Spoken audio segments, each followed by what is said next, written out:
There's some floaty things in the air.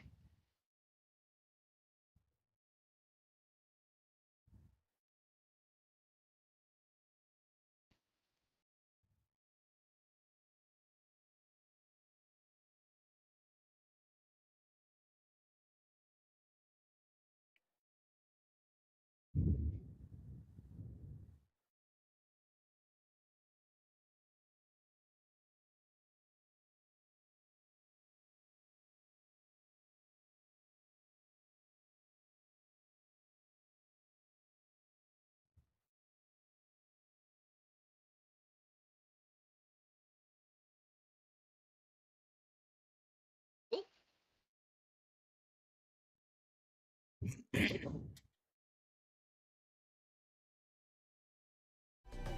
Oh God.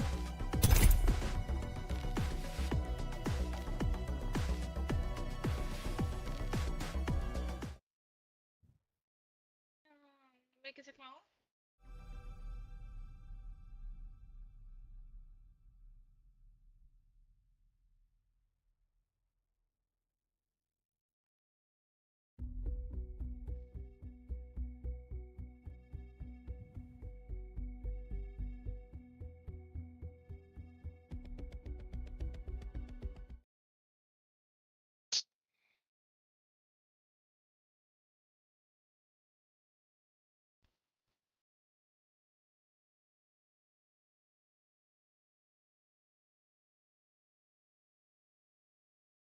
Fuck, bro.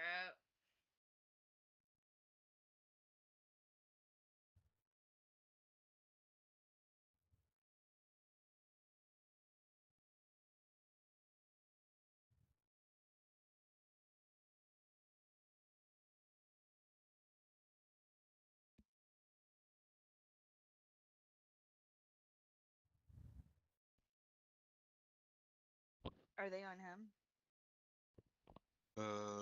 Yeah, they're still around him. They're looking for him. I think they just found him. No, they didn't. They're running right past him.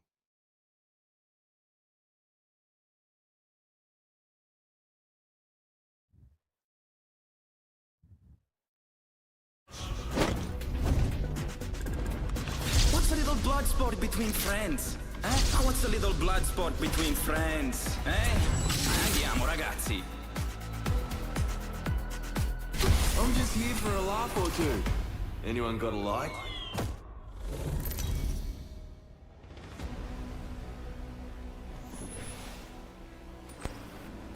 Jumpmaster here. You're in good hands. I always hit my mark. Oh wow.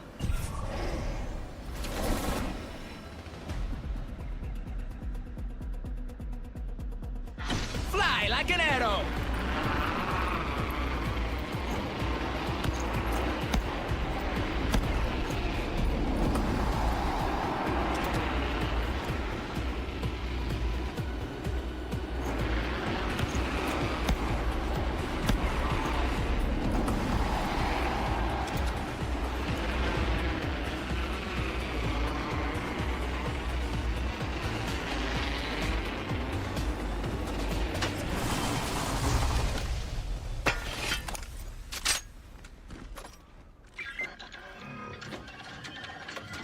Got an enhanced weapon. Ready to use it.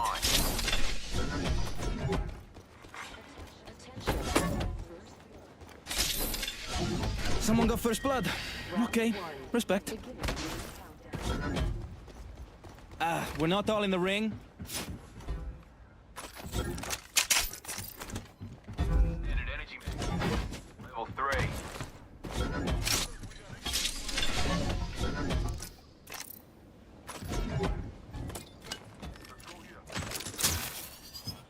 Level 1. Standard light mag here. 2.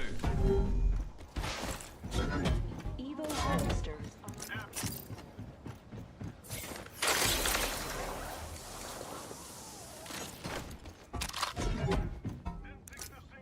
Laser sight here. Level 2. I could use that.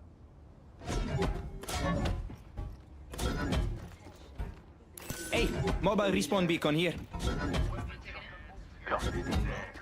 New kill leader? Huh, I don't know. Sounds like too much pressure for them.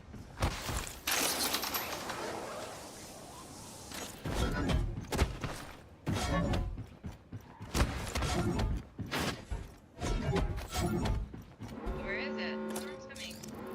Oh, here.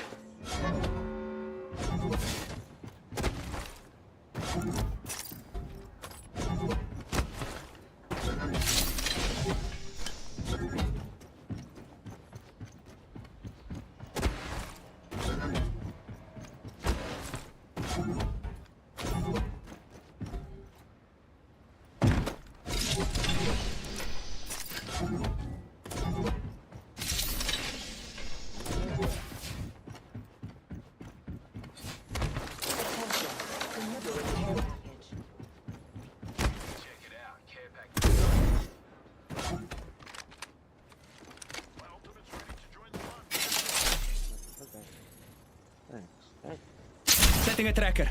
Un momento, por favor. Enemy locations are on your map. Stick with me. I always find my mark. Ah, che bello. Spotted an opponent out there.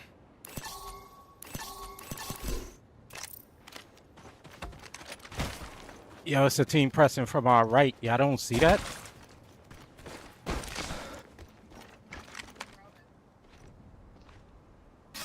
Setting a tracker.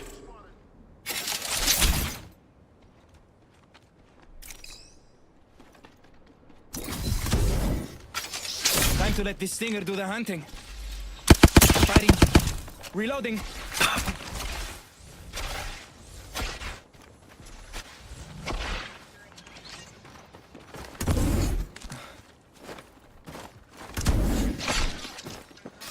Setting a tracker. Search party arrived. Nobody look. Come on, my brother. Jimmy's got you back. All right.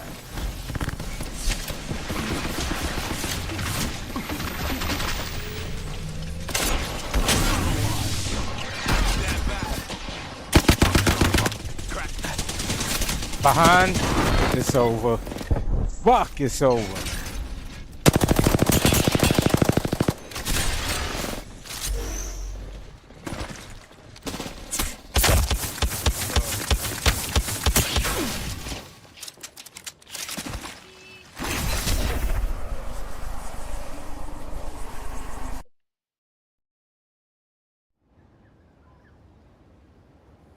Oh shit. Oh shit. I fucked up.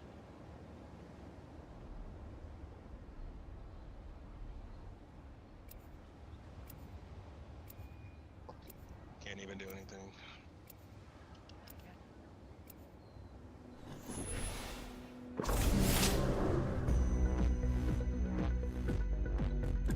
Between you and me, they'll be between a rock and a hard place. Bitch. Bring back. Like my look? He just screams champion, no? We ain't always on the right side of things, but we can be now. Hey. I'm just shut out my ass. Looks like I'm the jump master. Not fucking piss me off right now. Mind you. Hope you're ready. Let's do this, brothers. Let's check out that way.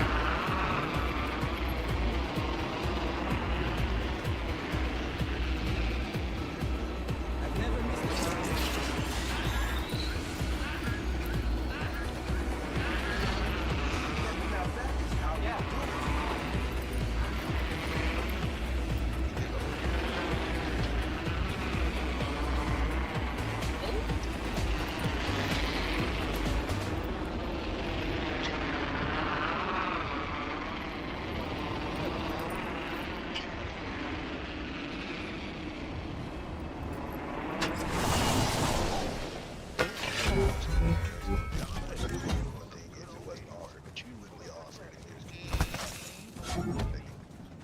We both did.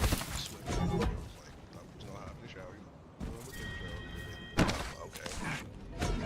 All right, brothers. We got extra supplies here.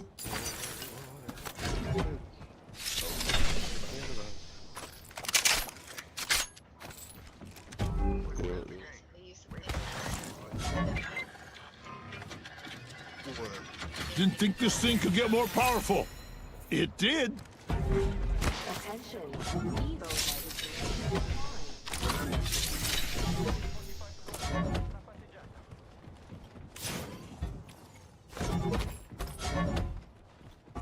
Shotgun boat here. Level 3.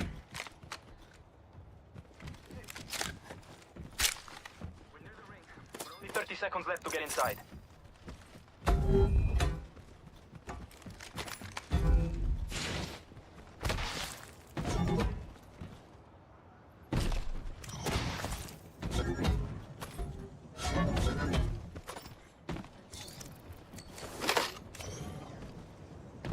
An enhanced weapon. Ready to use it. Ring's close.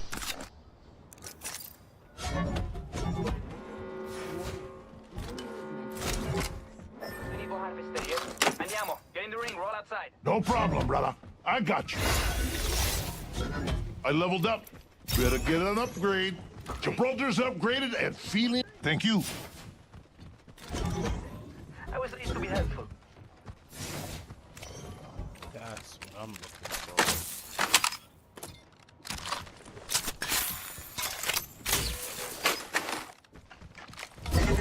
My ultimate's ready. Straight shot. Attention. Care package. I love these things.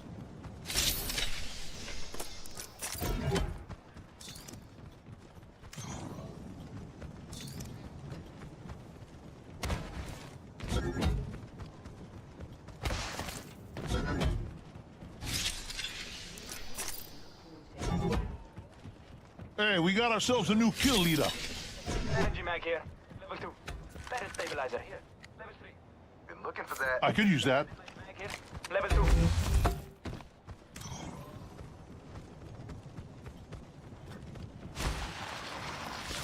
Backpack.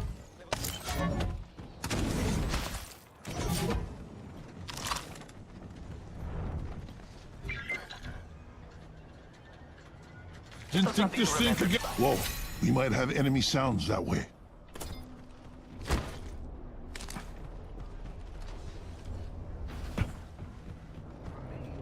Optics here. Mid range. Dibs.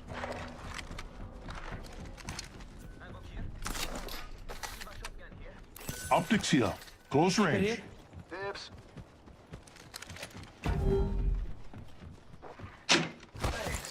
They say young folk don't respect their elders.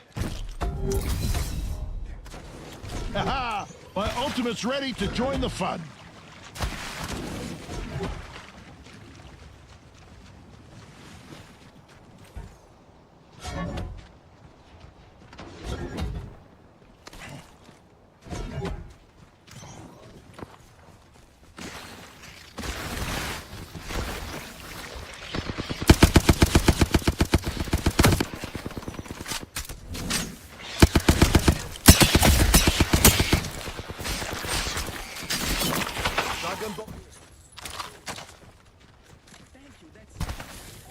Thanks.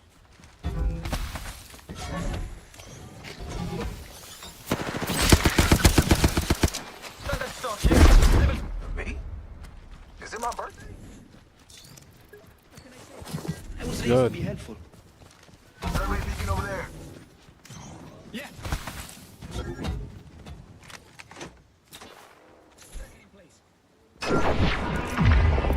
I think I hear an enemy that way. Find my mark. Copy that. Let's hustle that way.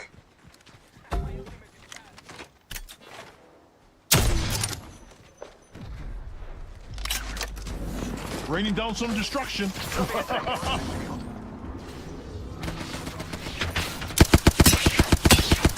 Reinforcing my shield.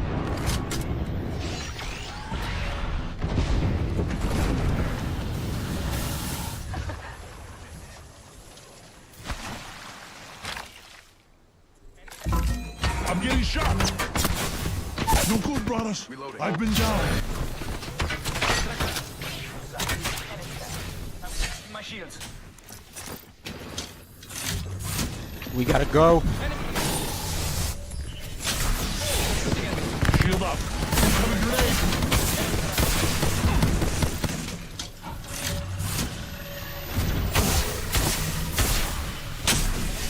Got it.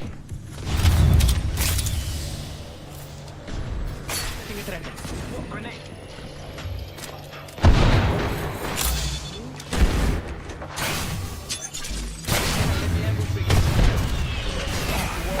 No good, brothers. I've been down. You were all sizzle and no steak. Sweats are sweating today.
Oh, it'd be embarrassing if this were broadcast across the outlet. World's Edge is next up, brothers. Gibraltar's ready for a win. Hi, baby. How was school? You was good? It was camp, wasn't it?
Talk about bitch ass nigga got me sneezing and shit.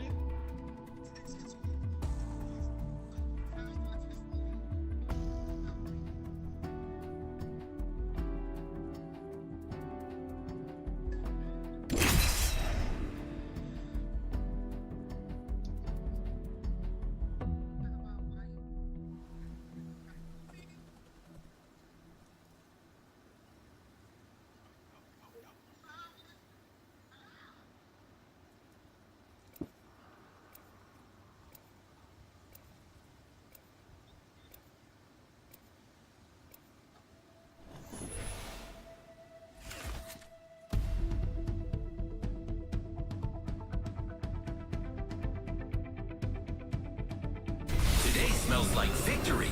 I love pretending to smell. Sniff, sniff. Between you and me, they'll be between a rock and a hard place. Ha ha! Be the morning, seek the light, and burn bright.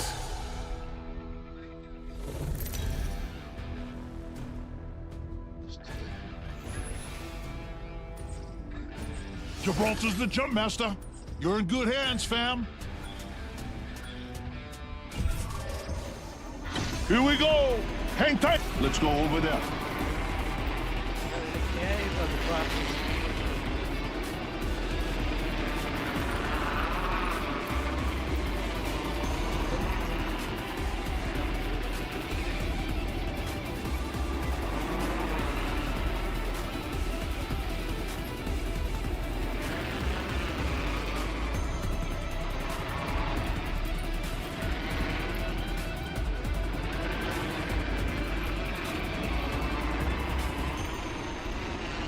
Somebody else.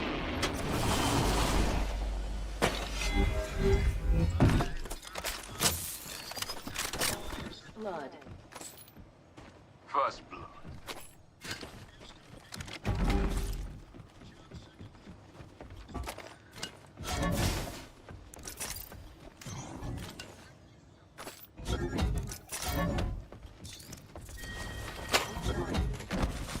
Countdown. Hey, eyes on the maps. Next ring's not close.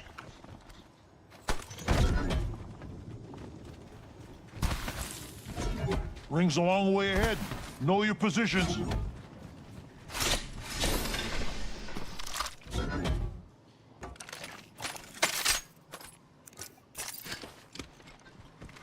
Attention. Hey, weapon supply bin here. You got it, brother. Extended light mag here. Level 2.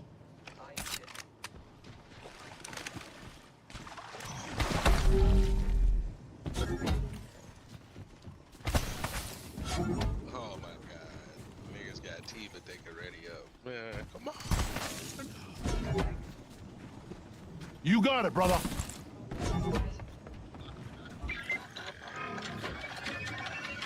Didn't think this thing could get more powerful. It did.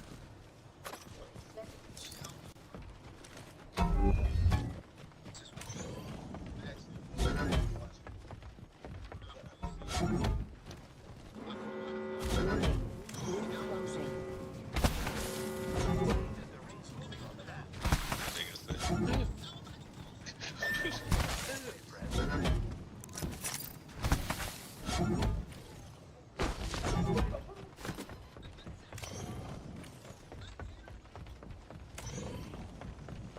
Energy magazine here. He Dibs. wasn't even talking to Nana right there. Dreaming the whole time though. Hostile over there. Package being delivered. Care package coming in. Energy ammo here. Extended light here.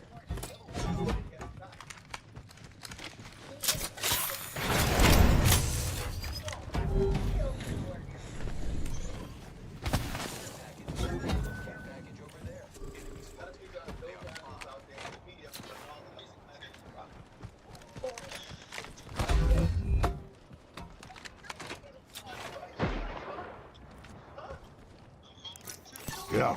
Gibraltar hears enemy activity that way. Turn your back on me. Turn around.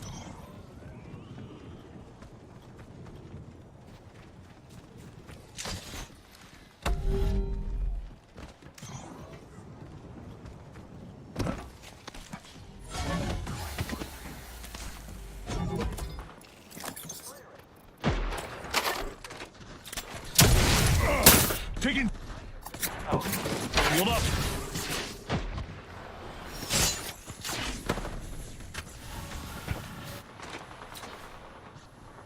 Contact. Close.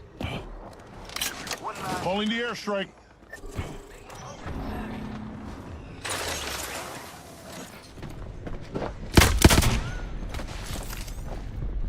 Taking fire, brother. No good, brothers. I've been down. And no squad mates to save you? Buddy, here's a tip. Find a better wingman.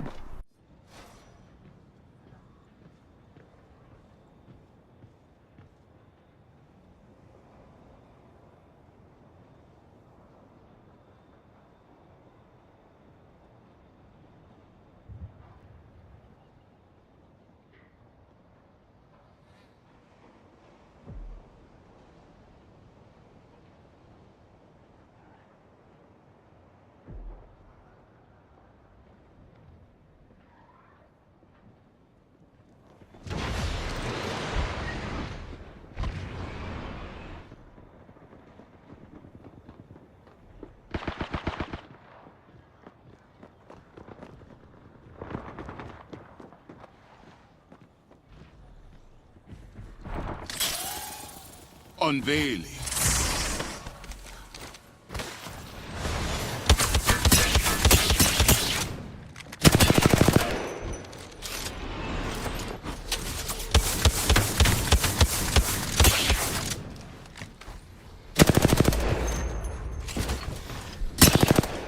I shall begin soon. Drawing back the veil. I fought to earn these blades. You were not as challenging. I led the whole squad to the flame. Half the squads are left.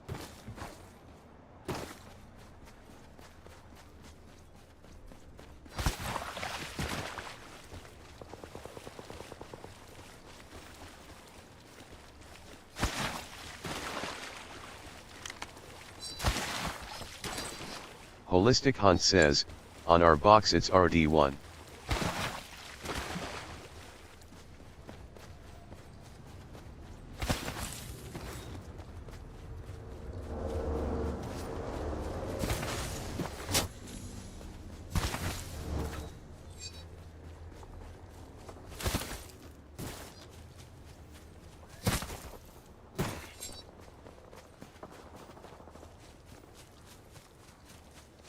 Replicator spotted. Far.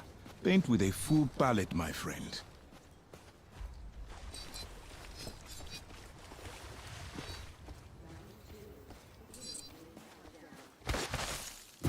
The ring is far.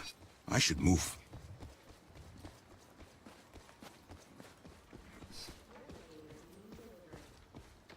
Look beyond the veil. Replicator incoming. Now what to create?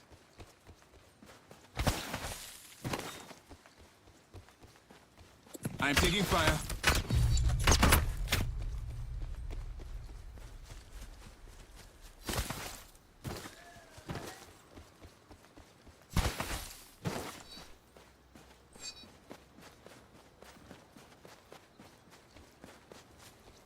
Let's go over there.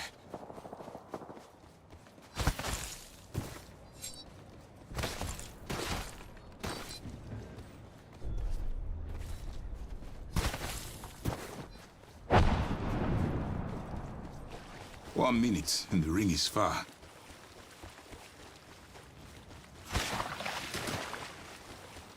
Shields are recharging.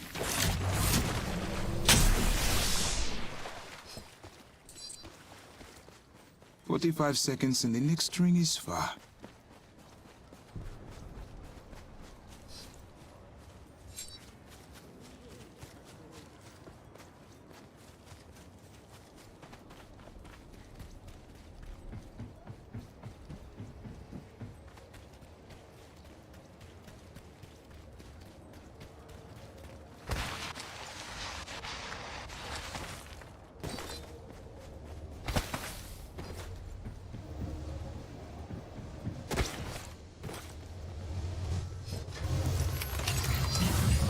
Recovered our teammate's banner.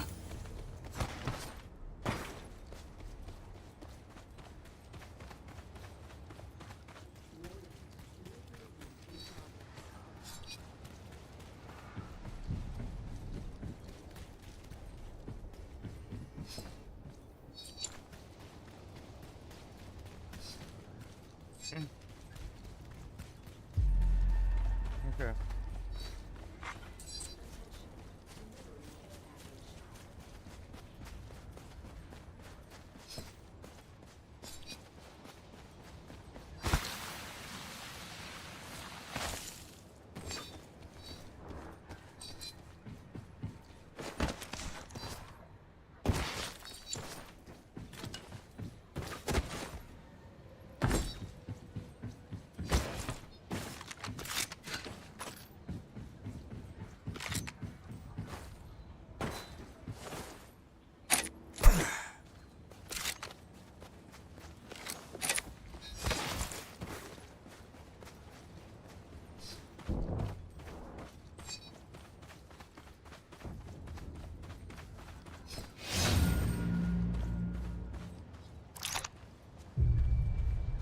Deploying a respawn beacon.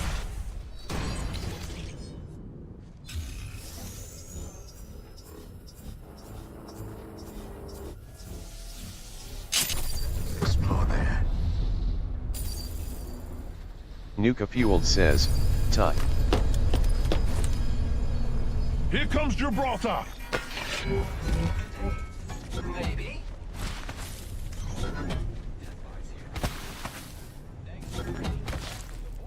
Gibraltar's ready for round 2, thanks to you.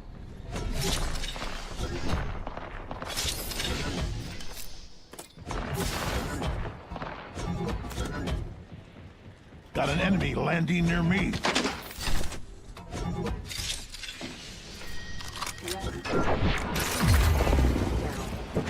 Shield up. Level 3.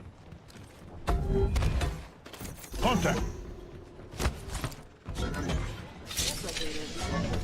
Friends, there is an extended energy magazine here. Gold. I need it.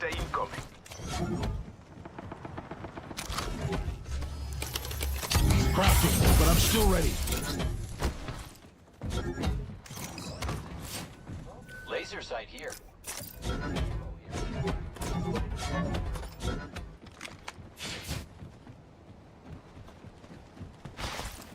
Making contact with the enemy.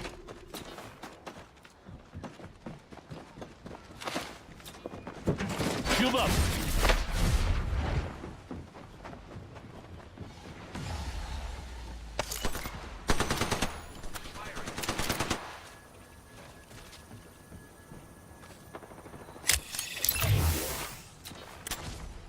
Hostile spotted. Thank you.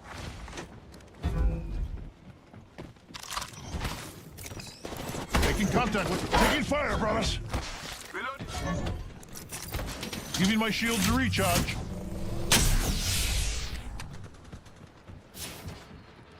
Barrel stabilizer here. Level 3.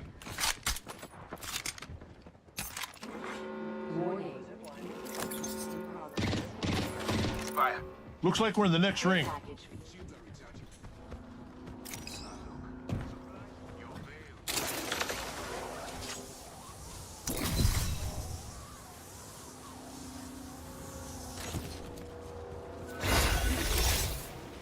Leveled up, brothers. Bring the upgrades. Got myself an upgrade.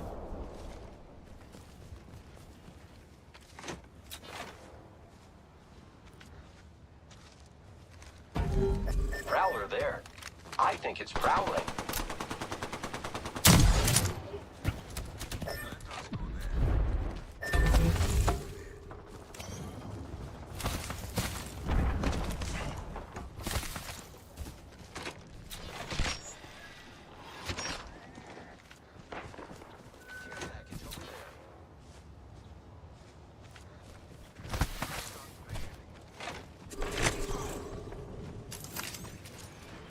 Frag out.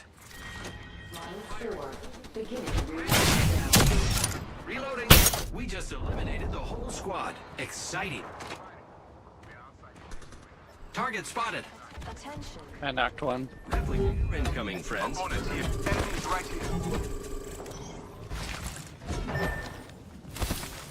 Just us, brother. Greenfield crack. Watch out, I'm opening the sky. Lolcat92402 says, it's a solo. Sure, it's a level last right. Got the banner. You're safe with Gibraltar.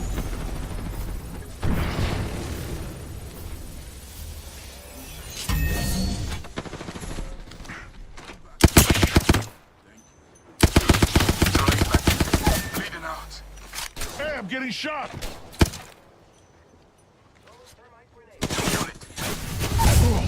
I'm down, brothers.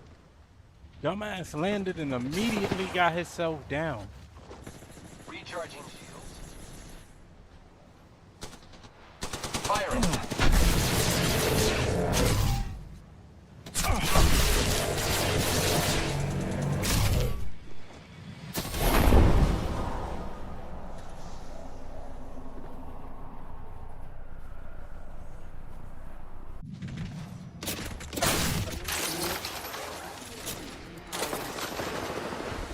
Phew. Inside the next ring. I love this.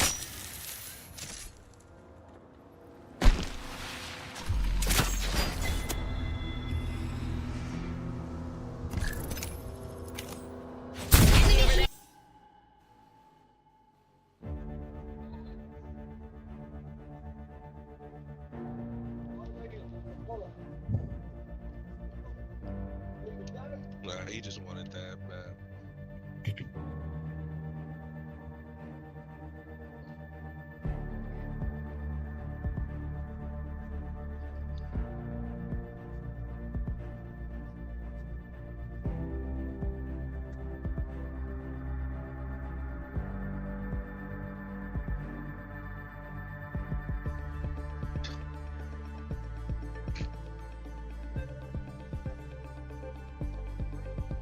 Power booster.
What is y'all watching?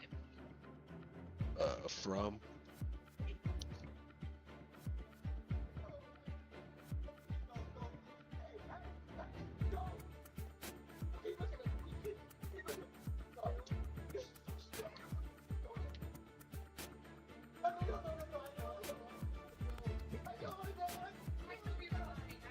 Watching it.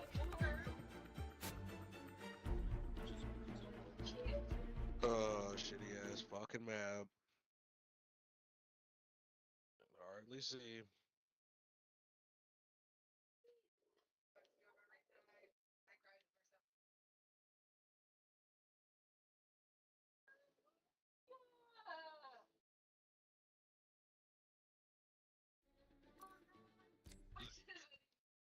Previously on Front.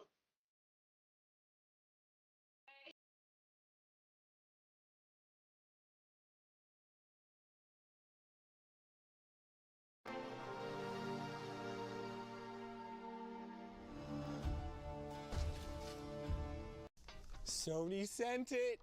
In here is one of their newest Bravia TVs featuring their true RGB technology.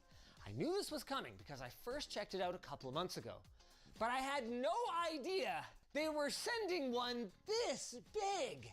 Meet the 115-inch Bravia 9 Mark II, an absolute unit of a display that boasts over 90% of the BT 2020 color space, manages well over 4,000 nits of peak brightness, and offers a near zero compromise experience on image contrast and viewing angles. It costs $31,000, but if everything Sony told me at the announcement in Japan holds true, this is as close to it gets to having a professional grade mastering monitor in your home. Except it's over 10 times the surface area. I cannot wait to see this thing in action. Me either. You've been talking it up so much. Oh my God, I've been dying to see this thing in person. Just like I've been dying to tell you about our sponsor. Which is technically Boot.dev, but really that's a way to sponsor yourself by giving yourself the ability to code and thus the power to accomplish wondrous feats and quite possibly change your life. Also, it's fun, which seems like cheating, but who cares? LTT is the code you could use 25% off, link below, FYI. It's a good thing our home theater room set is operational because this is a loaner unit, meaning we need to be a little bit more conscientious about the unboxing experience than we normally would be. Yeah, the packaging is definitely not final at all. Yeah, I was wondering about that. This does feel a little female peacocky. No one's gonna get that joke except for like a few bird enthusiasts. Okay, well, not that Second much more box. Imagine unboxing this like in a small apartment. I don't think anyone in a small apartment's buying a 115-inch TV. Yeah, well, tell that to Adam, who won the 116 UX and then had to unbox it at his home. I guess now's a good time to do some speeds and feeds. So it's 4K, as you'd expect, 120 hertz, which is not that competitive with other very high-end TVs, some of which are doing 144 or even 165. But the way that Sony explained it was, it pairs perfectly with PlayStation. Yeah. To which I kind of went, right, but there's things other than PlayStation that exist. Anyway, it supports variable refresh rate and auto low latency mode though, and supports Dolby Vision, HLG, and HDR10, but not HDR10 Plus. So just like with Samsung and LG, you kind of have to choose which current generation HDR standard you are going to buy into. Dolby Vision is better, but I mean, not by a lot. We looked at that, what, 2-3 years ago? And they were like, clearly the slightly better version, but whatever. Pick the TV, not the technology. The bigger issue for me is just that not every piece of content is available in both formats. So I'm not always given the choice. I want my display to support all of them. I don't know about you guys, but my municipality limits how much garbage I can put in my, this would take me like 3 months to get rid of. I know. Already I'm seeing a clue as to how you're supposed to handle this thing. They've taken the same approach as TCL, where you get, there's 4 of them. 4 handles that screw into the sides. There we go.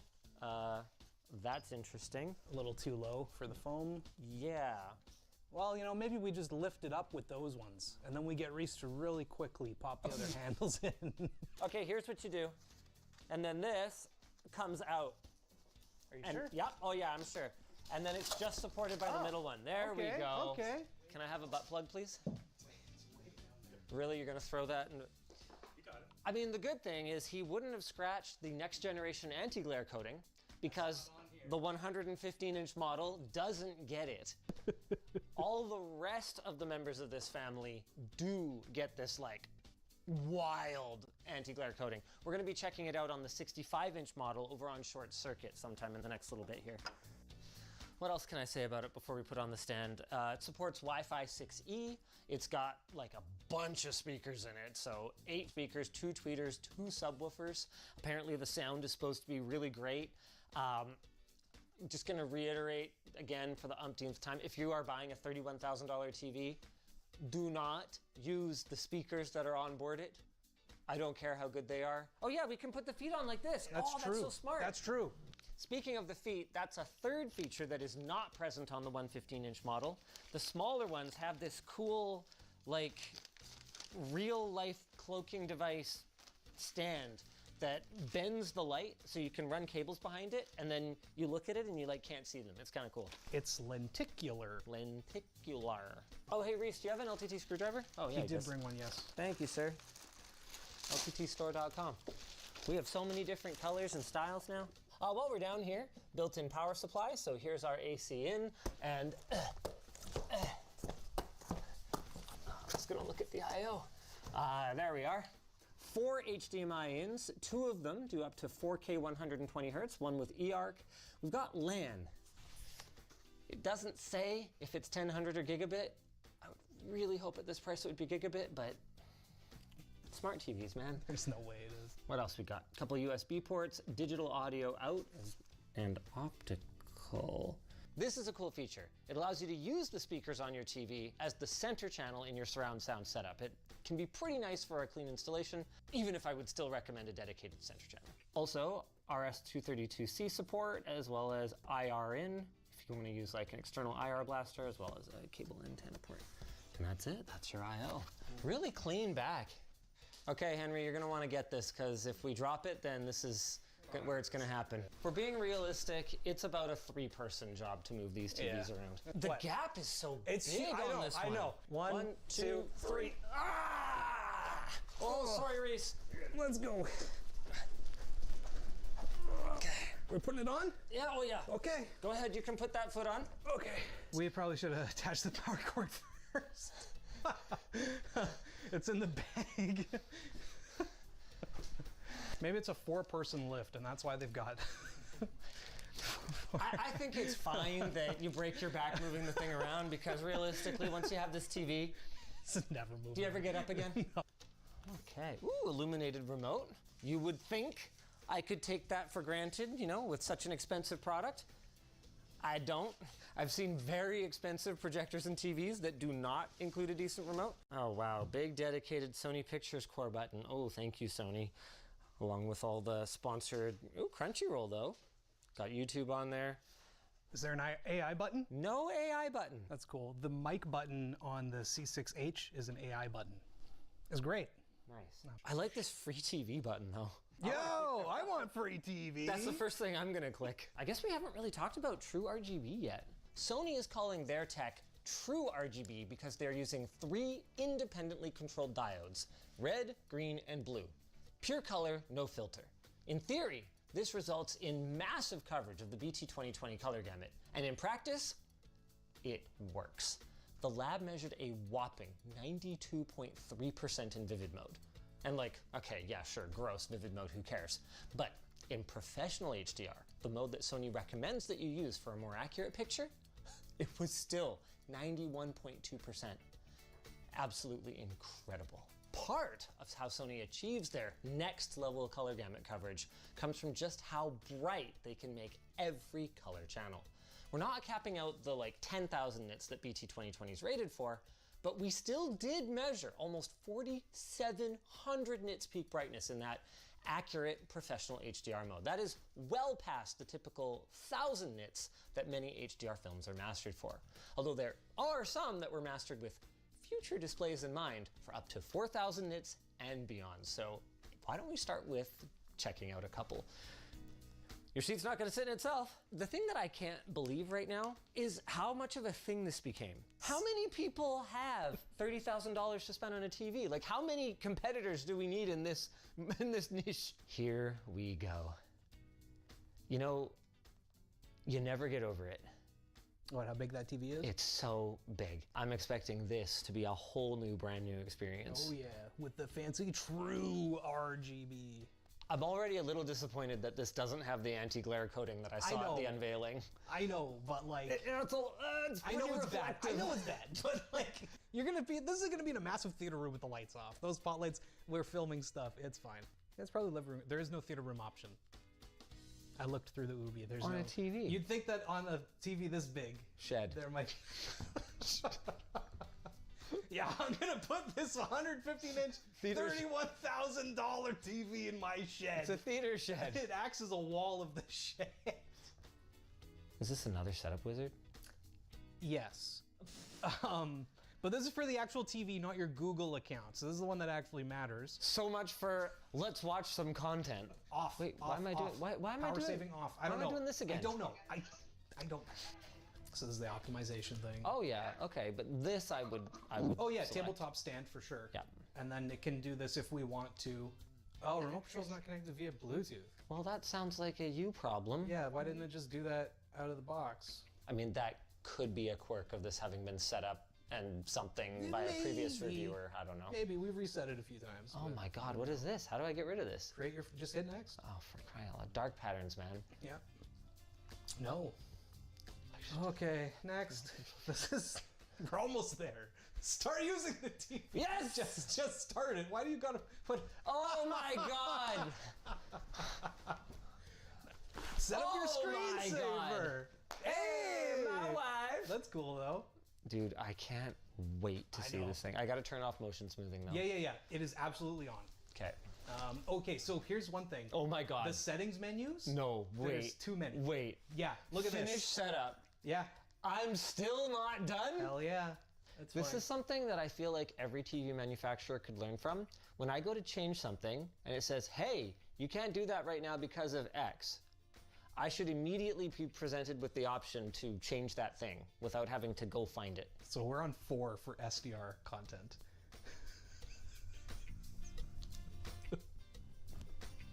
It can also, if you go down, it can do tone mapping for SDR content as well to do like a fake HDR kind of thing. Uh-huh. So even SDR content gets very bright if you want it to.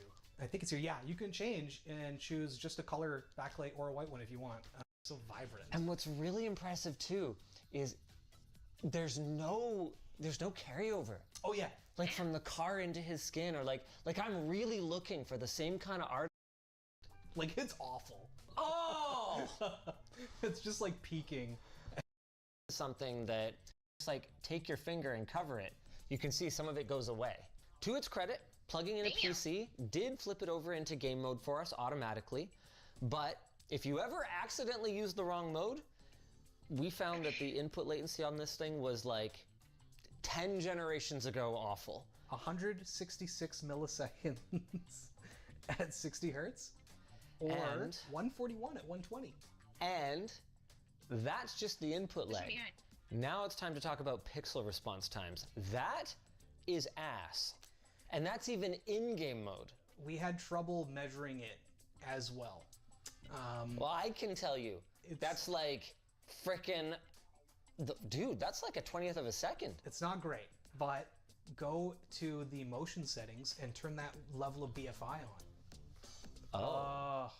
Wait. Okay, turn VRR off then.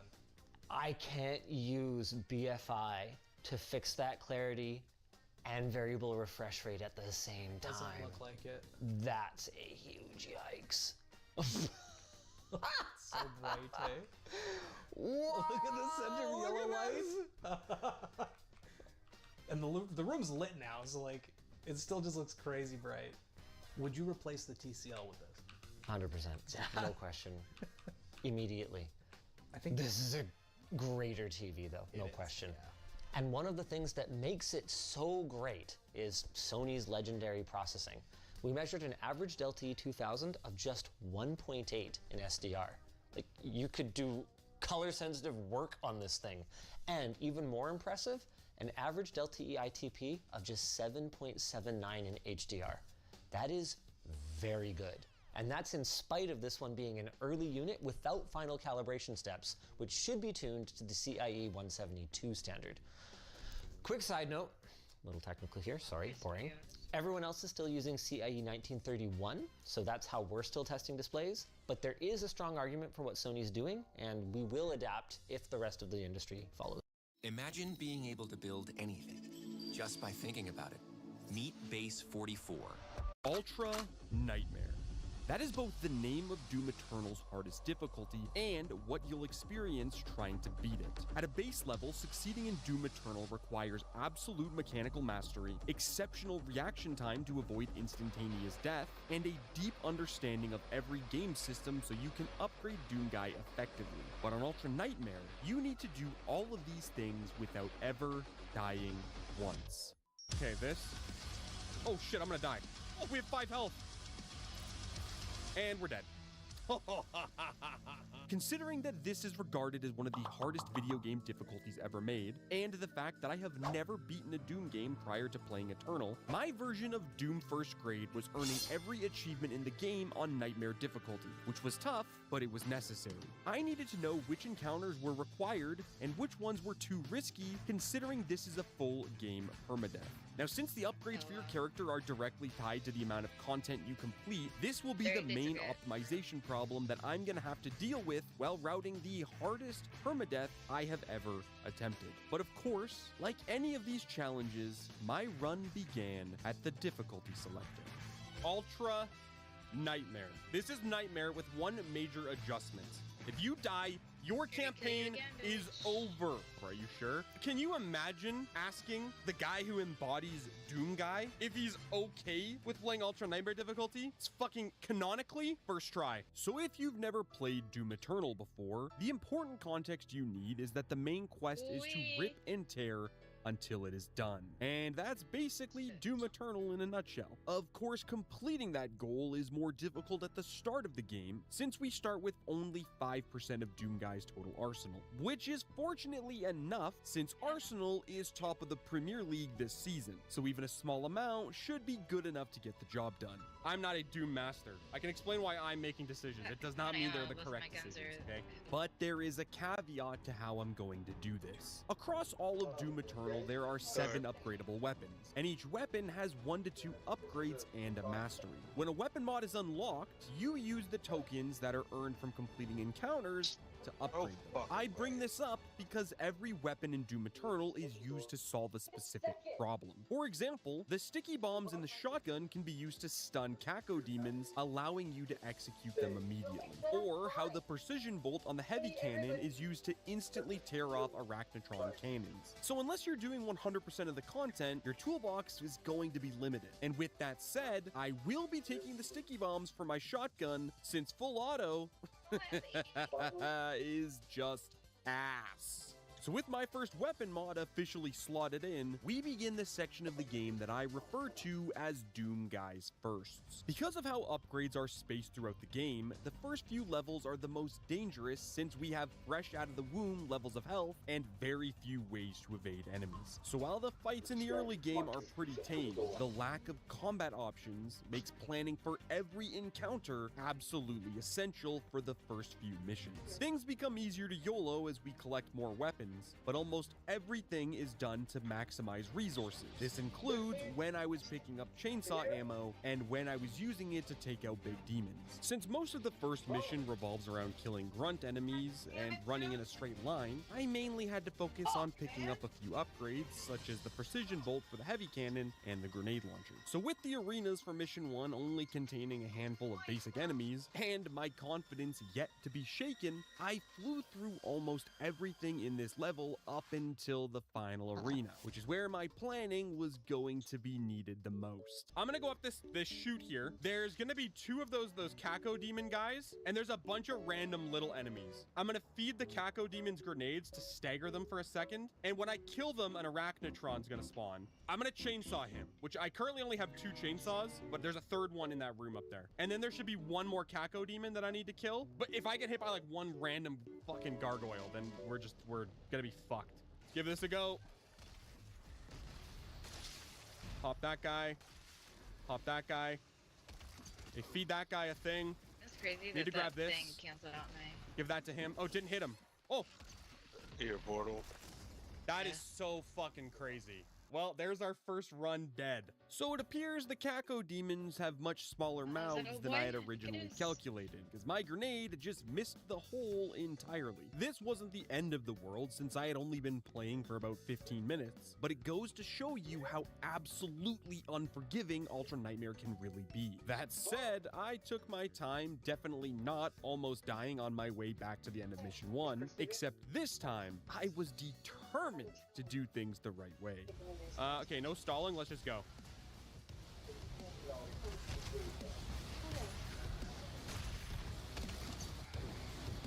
Okay, grab this. He got it. Okay, perfect. Grab this. Okay, he grabbed it. Perfect. Pop this guy. Chainsaw this. Perfect. There should be one more that spawns in. Perfect. Okay, so that's what's supposed to happen.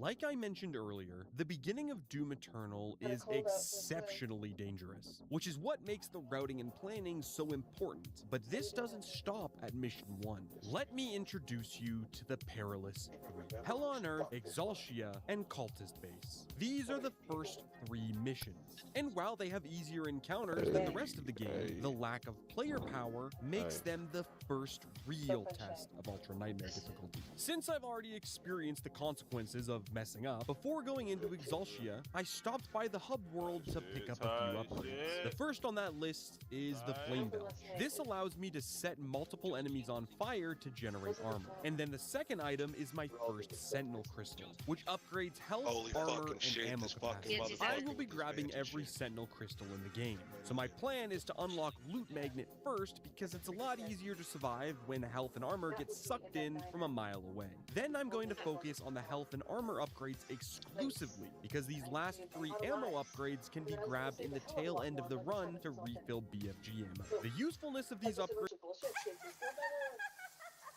If I do particularly well, I get to spend the whole day with Sota. What? Why? Is this honestly how you always behave? So, what kind of matchup? Arm wrestling? A relay? No, it's basketball. Julia? Challenging the basketball team to their own game? Are you right in the head? You know, that girl looks strangely familiar. It's a lake and it's got everything. It's got vegetables.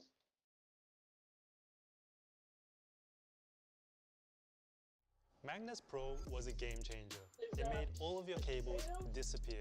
With the world's first integrated power supply column, a cable management tray that spans the full length of your desk, and modular magnetic accessories that attach almost anywhere, allowing for nearly limitless customization. But not everyone needs the full magnetic power of the Magnus Pro. Introducing the all-new Secretlab Magnus Evo. I have to craft ammo. I don't have any at all. It simplifies everything you love from the Magnus Pro, bringing the best parts from The Doomslayer to this day is still one of the most powerful protagonists in gaming who still pretty much marks most video game characters. Over the course of 7 games and many DLCs, we've witnessed several incarnations of the iconic Doom Marine, who all range from absurdly strong godlike beings to just a simple marine trapped on an isolated facility. In this video, we're going to be analyzing the complete transformation of the Doomslayer in chronological order, starting with the Marine from Doom 1 all the way to the Giga Chad Slayer we meet in Doom Eternal. So without in this video, we're going to be analyzing the complete transformation of the Doomslayer in chronological order, starting with the Marine from Doom 1 all the way to the Giga Chad Slayer we meet in Doom Eternal. So without further ado, let's rip and tear. This shit is about to piss me off.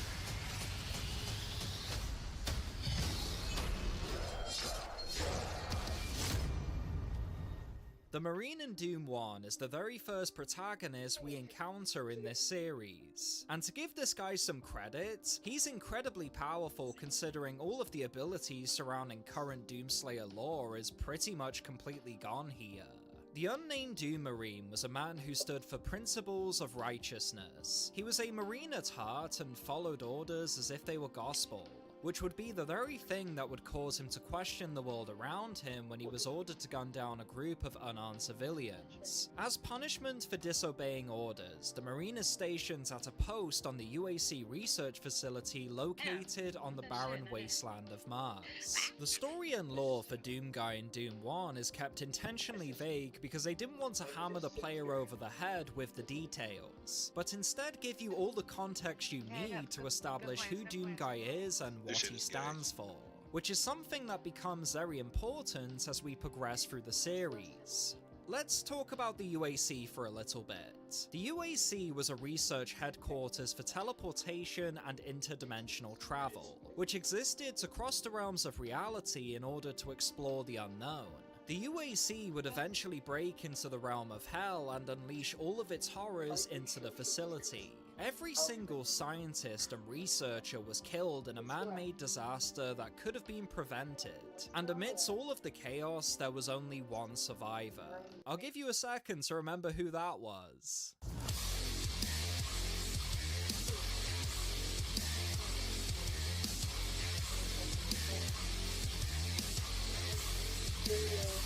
Throughout Doom 1, Doomguy kills hundreds of demons during his mission to escape the UAC and leaves absolutely nothing in his path. His movements are clunky, almost stiff, as he takes consistent damage, but through his sheer willpower outweighs any damage he takes along the way.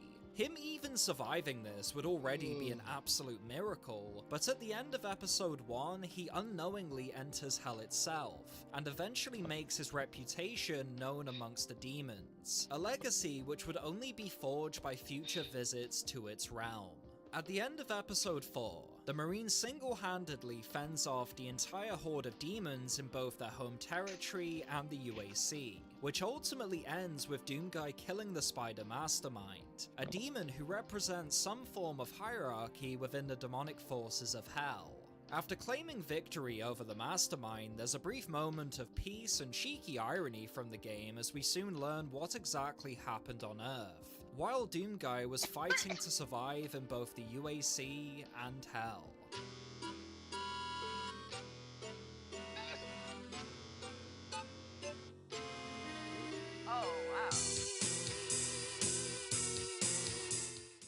Doomguy's family, home, and most importantly Daisy, his pet rabbit, have been completely annihilated by Hell's invasion on Earth, which is probably the most defining event for the Slayer. From the remnants of a world he once knew and a family he loved, paves a way for death and destruction in its shadow. In Doom 2, the Marine has notably improved in almost every single aspect of his combat capabilities. Doomguy's power level in Doom 2 is far above anything we encounter in the first game, full stop. Every demon in this sequel is more dangerous, every environment is harder to traverse, and the quantity of demons far surpasses anything we saw in the first game. Hell has adapted to the Marine, and summoned its most dangerous onslaught to rip him to pieces. But amidst the chaos and overwhelming death, the Marine again makes it out alive. The Marine is so capable and relentless that he even manages to defeat several Archviles, Cyber Demons, and Spider Masterminds in quick succession, enemies that once posed a significant challenge. Hell itself begins to feel like fodder against one man driven purely by rage. This becomes Doomguy's ultimate source of power, which will only be amplified by all of the tragedies and tools he later collects in his story. At the end of Doom 2, the Marine faces his most significant foe yet, the Icon of Sin, who is essentially a demon spawn and generator that acts as a bridge between this world and the realm of Hell. And even in this battle, he defeats it, ending Hell's invasion on Earth and glorifying the Marine's name amongst all of the realms. On paper, this might seem like an optimistic ending, but in reality, it's nothing but tragic. Doomguy against all odds saved Earth from the invasion but never truly recovers from the guilt of failing to prevent it. Because of him, his family died, countless others perished, and the world he loved would never be the same. And most upsettingly of all, Daisy, his pet rabbit, was killed. This guilt and despair would ultimately manifest into a sense of obligation to destroy Hell and all of the demons that inhabit it, making the Marine not just stronger, but relentless. Which brings us...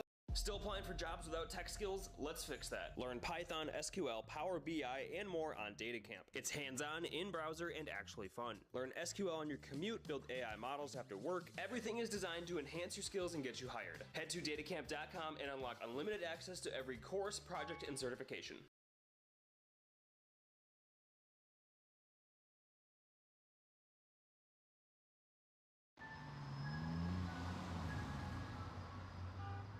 There are better places to be hot. Places like that hotel pool, where you can cool off with a little dip. Go on, book that trip. It's easy. Booking.com. Booking.yeah. To Doom 64.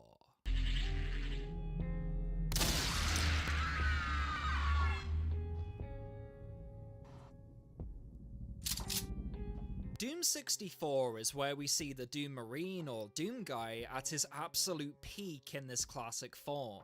He's easily the strongest and most versatile out of all of the Marines, with the most powerful weapons including the Unmaker and the BFG. His suit is also a hybrid of the previous suits, acting as the most defensive and durable we've seen so far. Doom 64's Marine is the most prepared and versatile character we meet in the classic games, which is confirmed by the sheer feats he goes up against. Without delving too much into the story, all you need to know is this is where the Slayer becomes eternally bound to fighting Hell. Doom 64 shows us that Hell has become more of a home for Doomguy, and solidifies his role as humanity's guardian.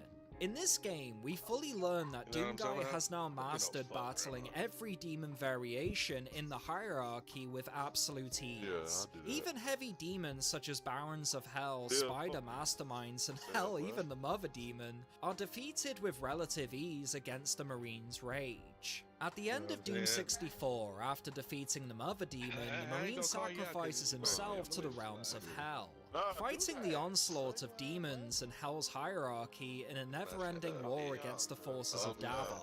Unfortunately, this is where the Doom Marine story ends, in a tragic tale of guilt and perseverance. However, this is far from where the legacy truly ends, because what comes next is where the legend of the Slayer is born.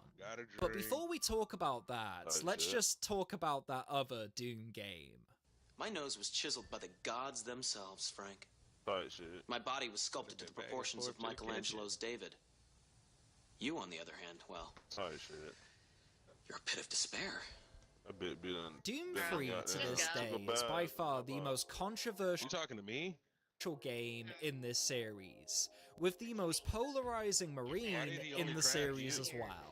The premise was very interesting and in many ways successful. The game is a non-canon entry that starts off as a fleshed-out reboot for Doom 1, but with a stronger focus on story and horror, which was very new for Doom considering the previous games only dabbled in these concepts instead of fully indulging in them. The idea was to have an experience that tapped into the dark ambience of Halo's most eerie levels and make an entire game around that, which is where it honestly kind of lost me. Because at heart, this does feel a little too close to a Halo clone instead of the identity which established the Doom brand and why people love it. And nowhere is this more apparent than the Marine himself. The Doom Marine in this game is by far the weakest version of the character in the entire series, because literally everything about what made the character iconic is completely missing here.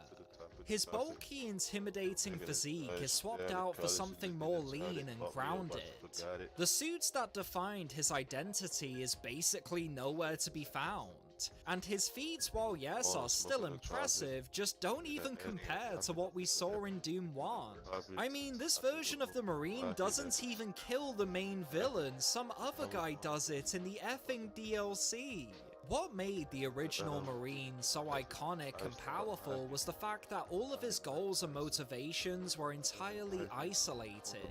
Nobody told him to do anything because he's an entirely one-man machine who completes all of his impossible feats through his own choices. This gives what is basically a silent protagonist so much personality even though he never vocalizes it or shows it outside of his rage. But in Doom 3, the Marine behaves like a victim trying to survive some sort of natural disaster. The goal isn't to stop hell, it's to make it out alive, which is a decision I've never personally liked. Despite all of those little nitpicks, Doom 3 was a very interesting reboot, with a pretty unique take on the iconic Doom Marine, but in my personal opinion, isn't the type of direction I enjoyed when it comes to this series. So with that said, let's get back and see what the Doom Marine, or should I say the Slayer, has been up to.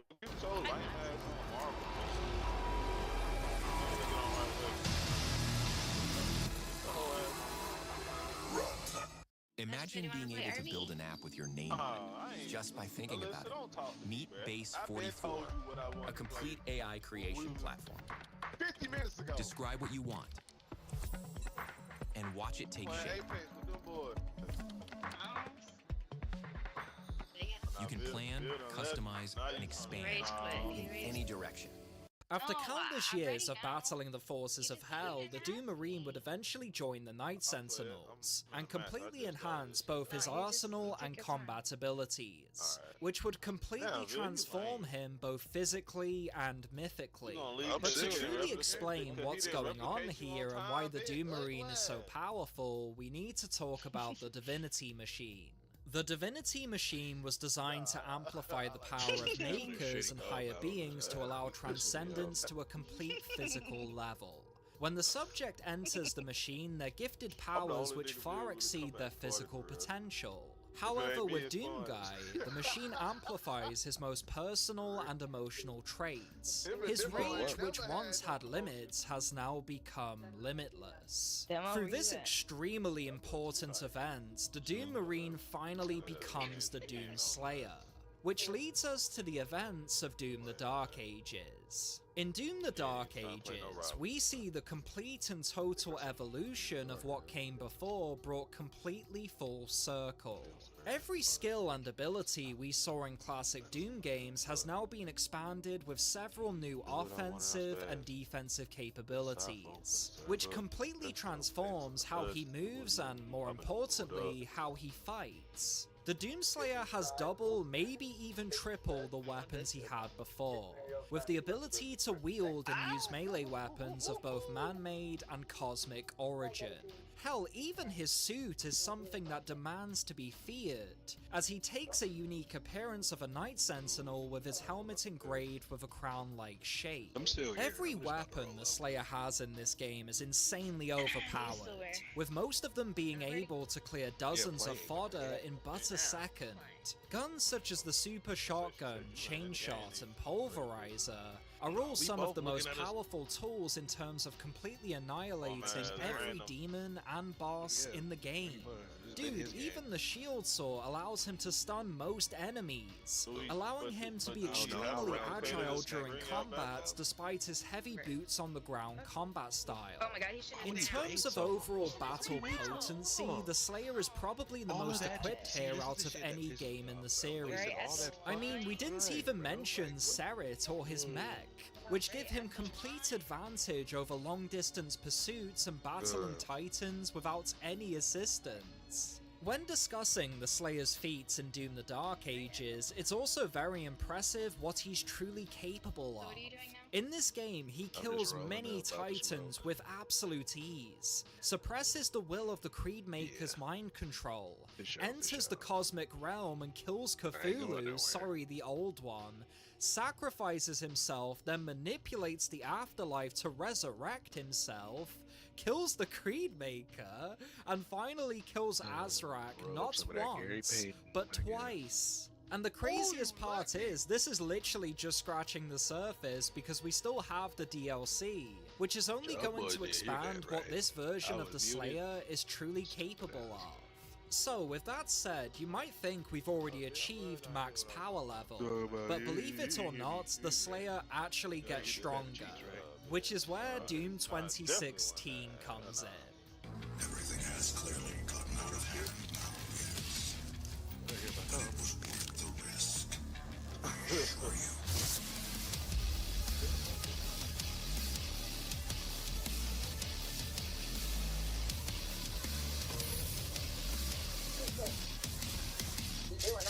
Doom 2016 Slayer is the version most people are familiar with, and for good reason, because this game is basically a masterpiece. Unlike the other reboots, which unfortunately was failed and forgotten, Doom 2016 instead re-established and redefined what Doom was to a modern audience. This game offers you a power fantasy unlike no other, because 2016 treats the Slayer like a god, someone who can harness everything within his grasp both inside this world and outside of it to destroy everything in his path.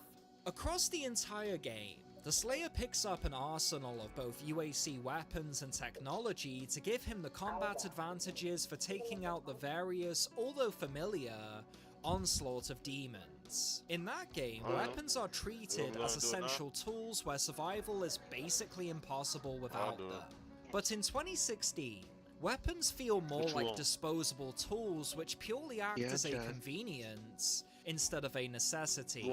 Unless you're playing on Ultra Nightmare, then yeah, they do become essential.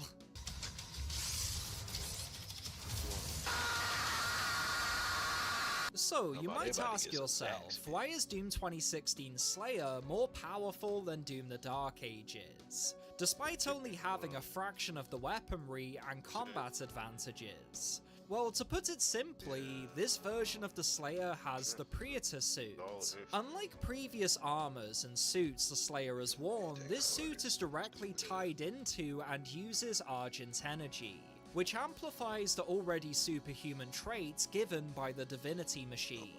Because of this suit and the various Argent energy cells we find throughout the campaign, the Slayer feels more like a predator with extremely fast and aggressive movements, instead of the more slow-paced Juggernaut movement we saw in Dark Ages. By the time we reach Doom 2016, the Slayer has caused so much damage in Hell that he's quite literally became a part of their very history and mythos. All demons in Hierarchy recognize his power and fear him as something unstoppable, a god in the flesh of man.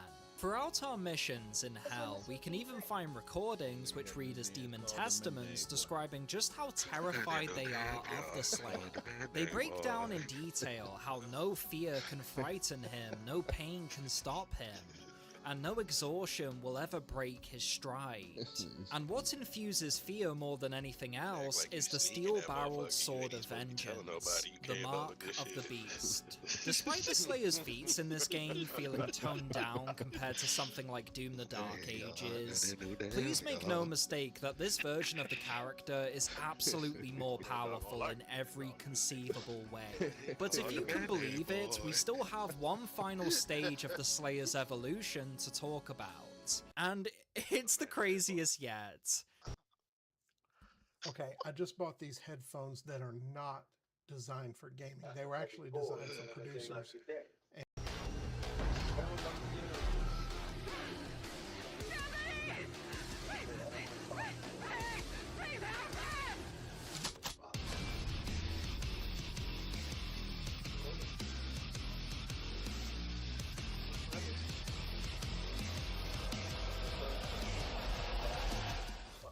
I'm not joking when I say this might be the most powerful character in not just all of gaming, but all of fiction, because Doom Eternal Slayer pretty much takes everything we've learned about all versions within the timeline and combines it all together to create a being that truly resembles a god. In this game, the Slayer has access to all of the best and most reliable weapons we've encountered in this series, with all of them being perfected to their absolute highest potential. The tools that were clunky to use or downright missing in 2016 have been infused into the suit, allowing for complete versatility and efficiency when being used in combat. Frag grenades and ice bombs have now been added to a launcher which doesn't require hands to be thrown anymore. His wrist is now equipped with a long sharp blade which tears his enemies to shreds faster. And just for good measure, he also has a flamethrower strapped to his shoulder, because why not? On top of all of that, the suit is also integrated with Vega, which gives him complete and total access over all interdimensional communications, which basically means the Slayer is completely aware of every single invasion, operation, and location for anyone who stands in his way.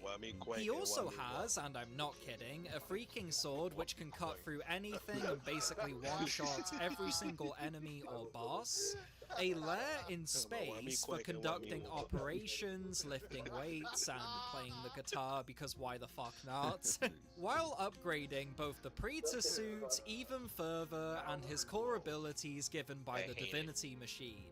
Because yeah, he's just that fucking goated.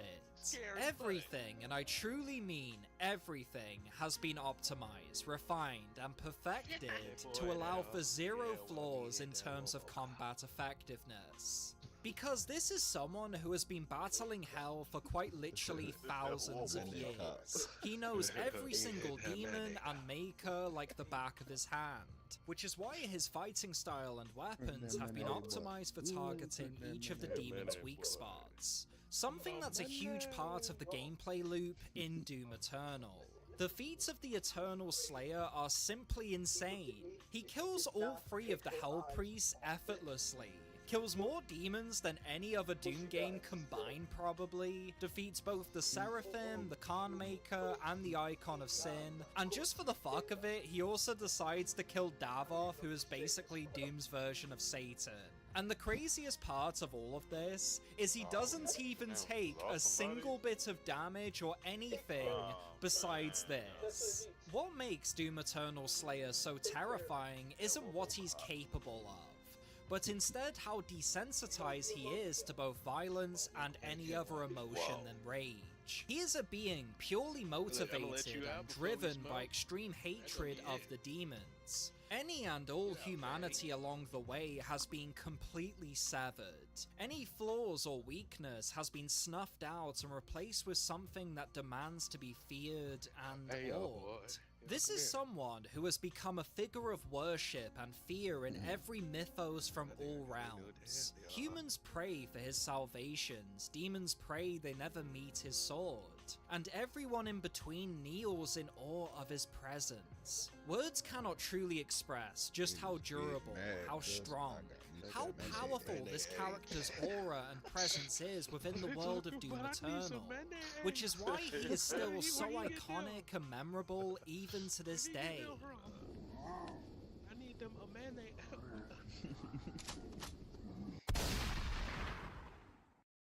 He just get mad. Poke sounds great right now. I'm thinking a burger.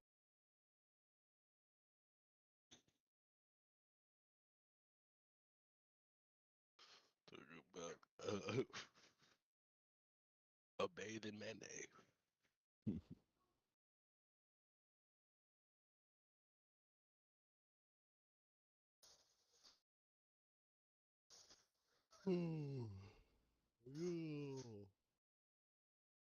Mayonnaise. How about it? Okay, that mayonnaise.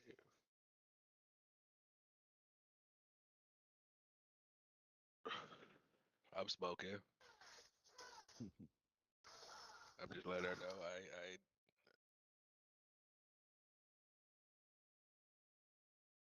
about to I'm do not going. I'm that for smoking. y'all.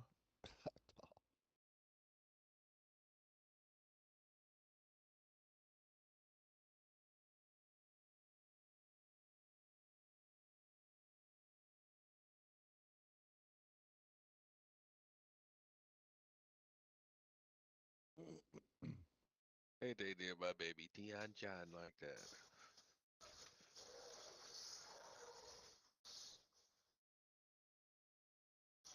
It didn't make me more upset because a couple people in here last memory I heard was y'all going up in her house, taking their food.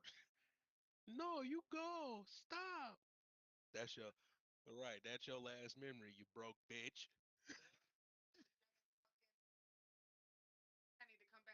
Right. Talk about look what we got. And y'all didn't ransack Tian Chan shit. Right, a couple of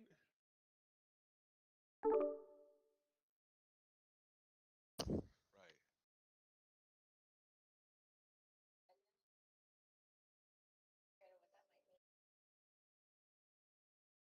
Fuck.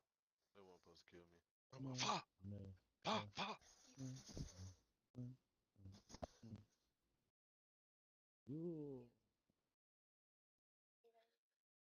Doing up piss try to get at you. Man, they like it's hard. If a bit pop an attitude. Get him the fuck out of here. I got the mayonnaise on my Get him the arm fuck and I'm out of here. throwing Sean John.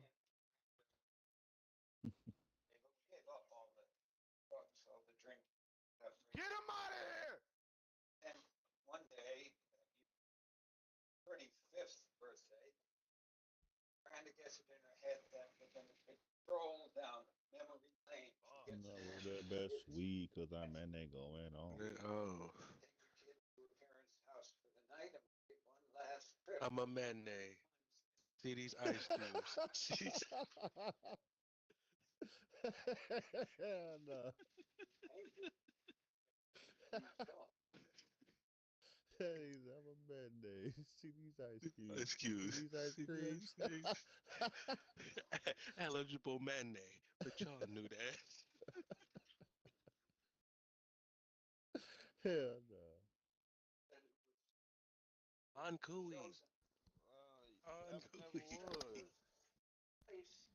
Never was. I don't do that. You know I don't do that. Find it if That shit dropped me down a plat too, bro. somewhere, anywhere, but find your way to Alyssa. Which RP had that go to?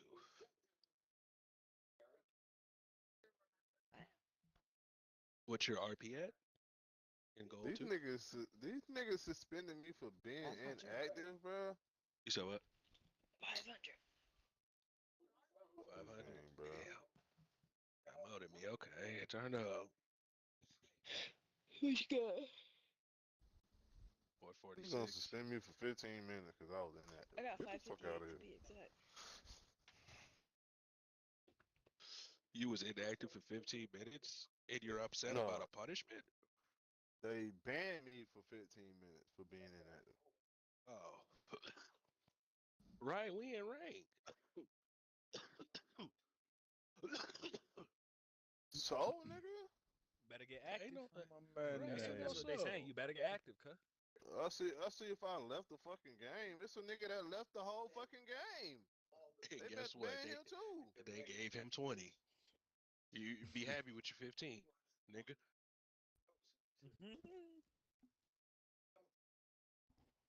Nigga said, I'm a mayonnaise. See these ice cubes. See these ice creams.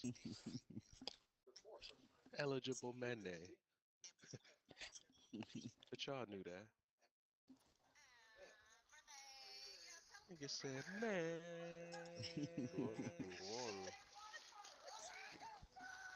Mayonnaise.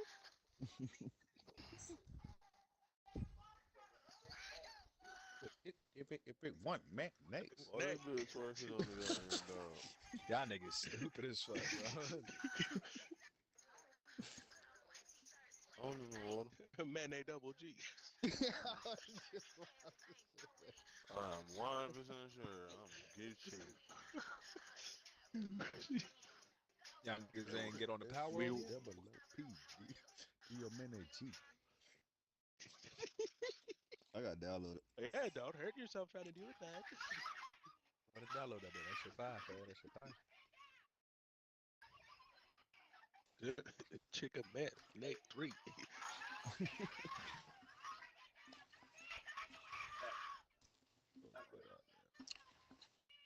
Echo, what you doing?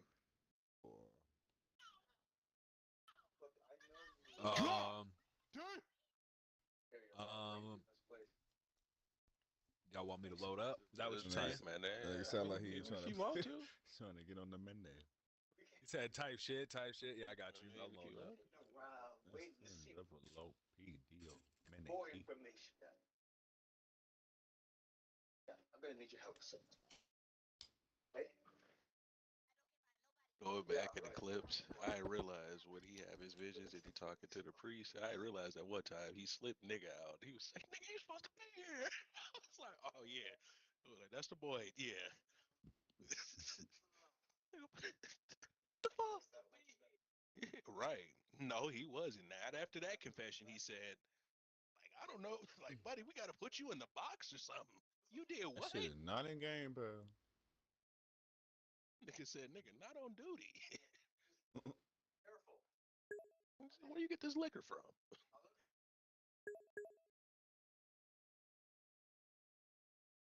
I don't know how you would deal with a foot massage. That bitch ain't on game pass. Tough. Wiggle, wiggle. I sit there and giggle like a fucking child. Start scraping my feet. Dude, I hate. I love it and hate it at the same time. Feels so good when they do that shit. Alright, search for that bit. I mean on game pass. Wiggly. Most popular. Wiggly.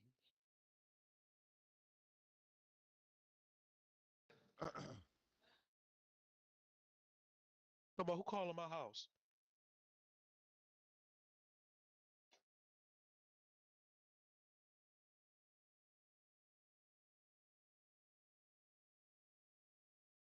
All of the money, all of the money. Turn up the money in here, baby. Don't change the diesel. Turn it up a little. I got a living room for the fine man nizzles. Get ready for the NA imbecile.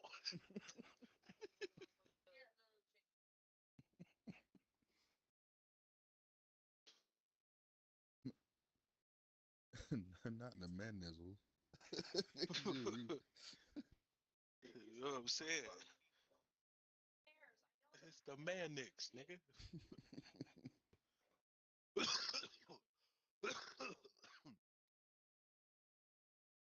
I don't want to smoke the road shit. Got a living room. They didn't have to have my fine nigga man Jim on that nizzle. table like that, though. You from my nizzle, and that jizzle. Man ain't like it high. Man ain't like it. All right, here I come. Here I come. Here I come. They lose their kid as a like an infant. Yeah, he rolled off the changing table. Man ain't like it high. Man ain't like it high. They wouldn't even know what his voice would sound like. You dig what I'm saying? Like, no offense, right? Like, or am I tweaking? Am I thinking too far? Huh? They wouldn't even know what their son voice sound like if he died as an infant, or am I tweaking? That's why he didn't know Ain't who was on. at first when he said it to Thomas. But Little boy said it to Thomas when But right, like we wouldn't. Look at that fruit roll up. Yeah, but how would they like? You feel what I'm saying? Like y'all kind of reaching on That's my some nigga Jim Japanese like shit. that. That was a baby. They wouldn't even know what their own son voice sounded like. Talking about it's Thomas. You want to just again? Yeah, you know, I'm talking to my kids. Come on, come on, come on. Man. Nice. Okay? Yeah. Sorry. Things are getting worse around here, aren't they? Yeah.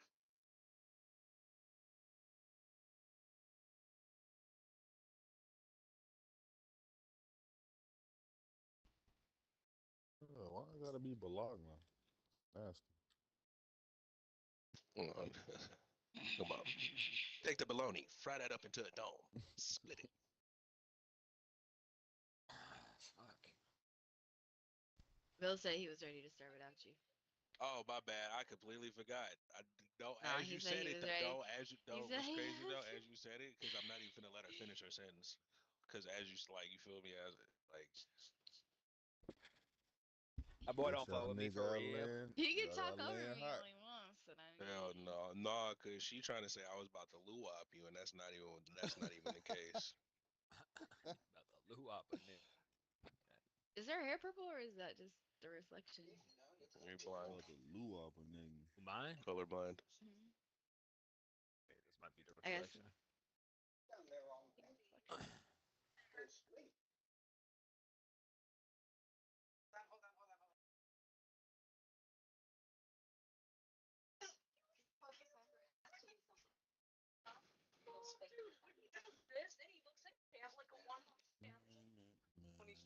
Yes. Ugh.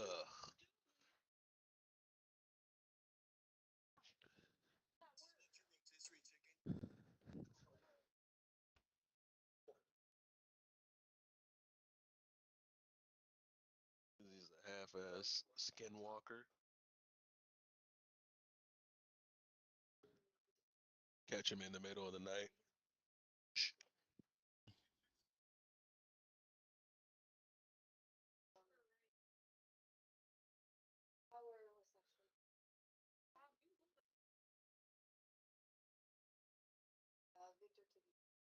Victor took me there.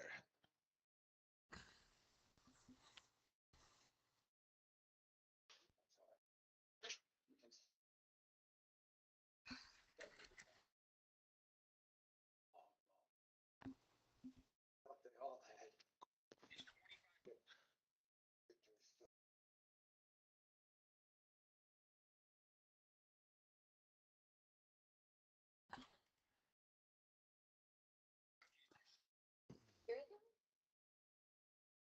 The bubbles. Of course I heard them.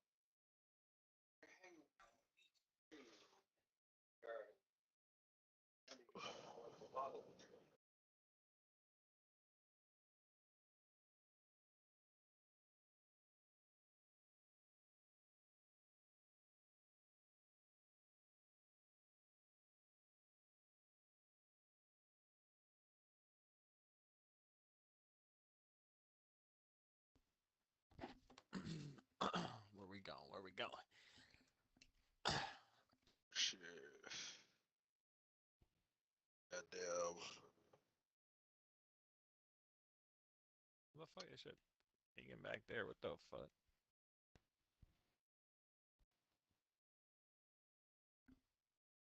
How do you even know that this is possible? I don't. But keep those things from getting maybe get it, but we're not talking about catching a or coyote. Those things we don't know anything about. Well, maybe it's trying to learn. Can't just sit around playing it safe. I see him there. I'm gonna land right here. God damn. Couple teams are there. Then it almost got everybody. Hey, Jim McKinney. Or it's right, and they came back with food. Now we have enough food to feed everyone. Point is, it's always going to work out the way that we want it. Doesn't mean we can't take.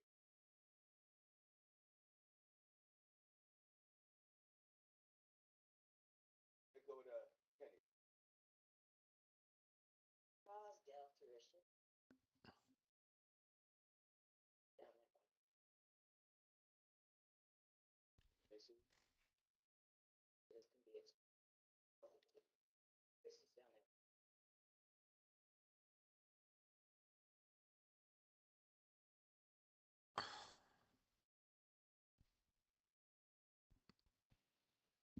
Yes, you don't tell her.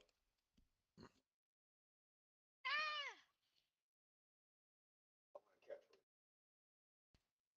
What's that? God damn. Good bitch. No idea what we did. What they are. Where they come from. Lloyd, we have been down this road. I've already caught one. No. Ah. No, look. That's different. Rips up. We need to learn about that. We already know they're tough. So, we keep one. Oh, you're gonna make it talk. How are you gonna do that? You're gonna torture it? We have picked those things point blank with shotguns, and all it makes them do is smile. They are not human.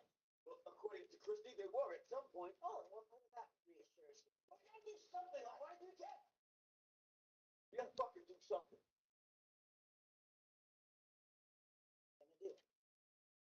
I am working on that. Work harder.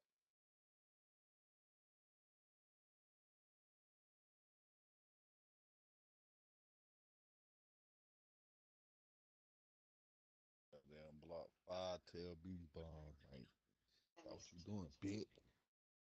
I do not want us to know. That the fourth? Nope. They don't That's the have nigga son. Don't. I got 13 seconds on my hemlock so I can blow the all back. 6. Hold up. Chill.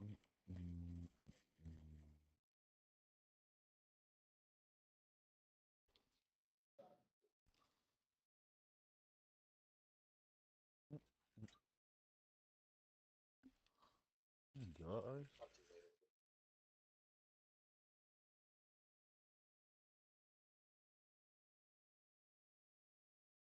Oh shit.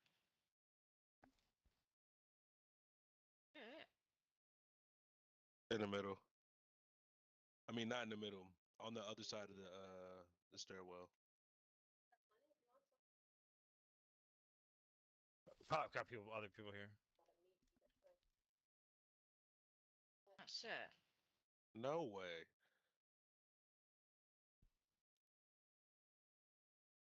They would never do you like that. Yup.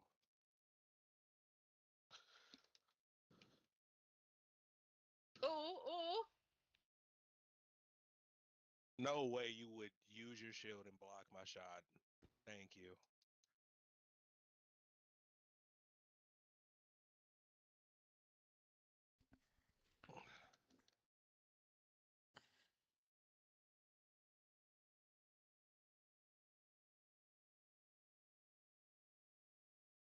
I don't want to touch I it. need to get more ammo. I don't have enough ammo for this fight. Unless I get to this fucking little thing over here. But I still don't have enough ammo on my light gun. You running light? I'm running light and heavy, but I have like 20 shots in my light gun. Alright. Are they up top? Yeah, they're up top. They've just been chilling.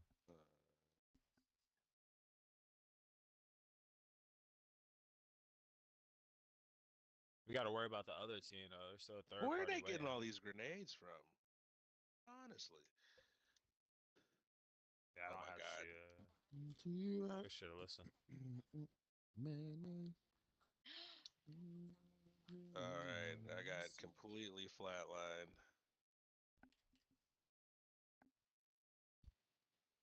Yeah, they had to buff her all. That just took us damn near 3 miles. I know, right? Okay, I thought I was the only one that noticed that shit. I was not expecting to go that far. I just want to go behind them. Oh.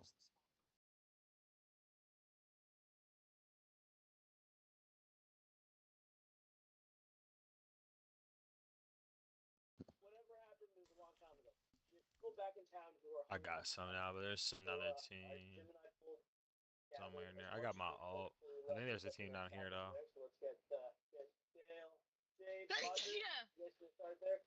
The rest of us will go forward to whatever else we can find. Go. Wow.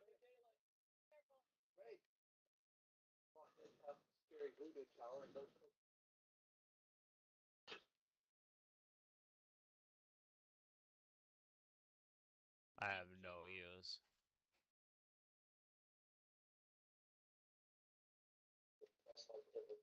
Holy shit.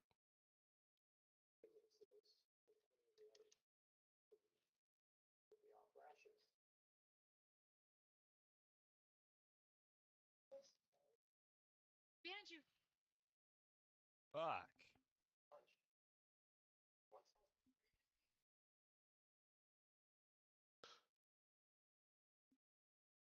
Wow.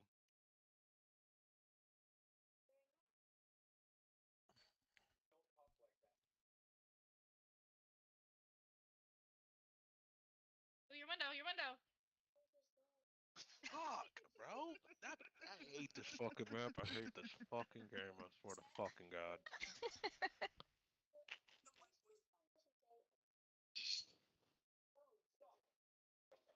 God damn it! Stop.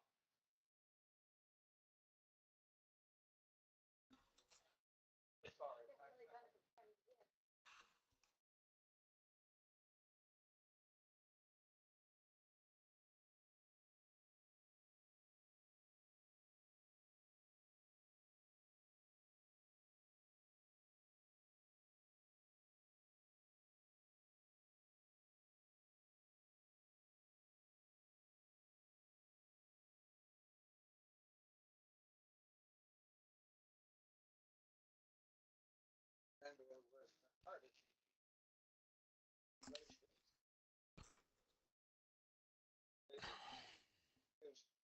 Like this,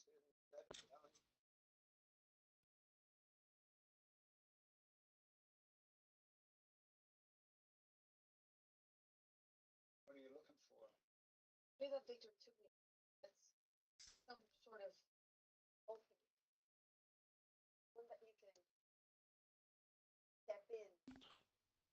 And it will just take you somewhere.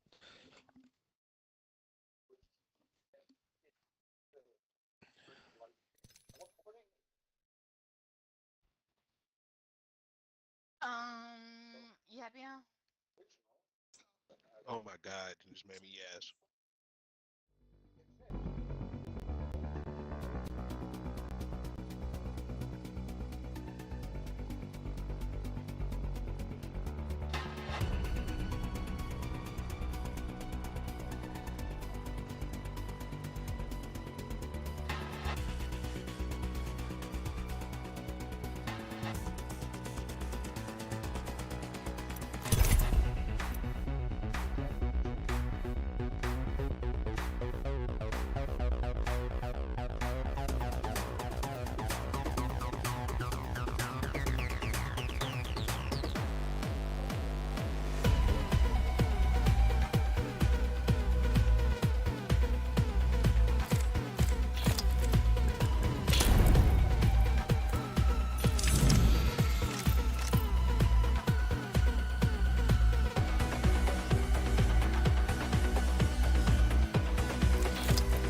Why can you say that? Go back. The little shit that's happening with you. You gotta ask me that? Well, at least you have a solid plan.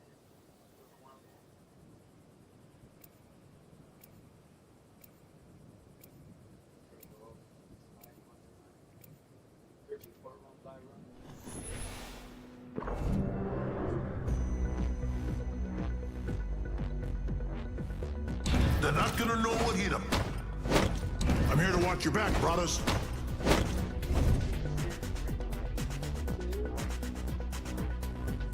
Keep your feet on the ground. Follow strength. I'm the one who put you there.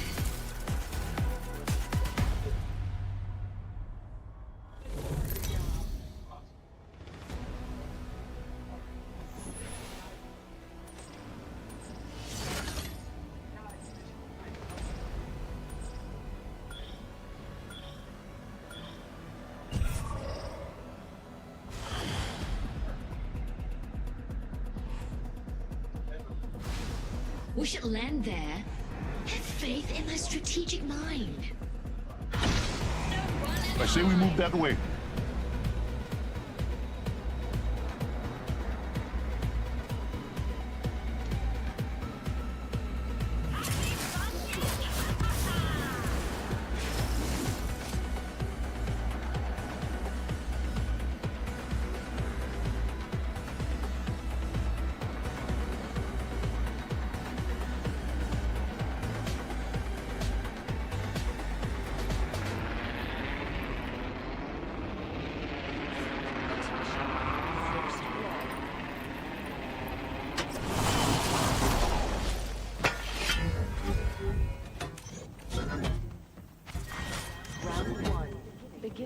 All right, extra supplies here.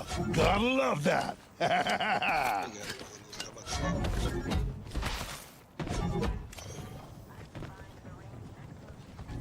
marked it on maps. Ring closes in a minute. Didn't think this thing could get more powerful. It did.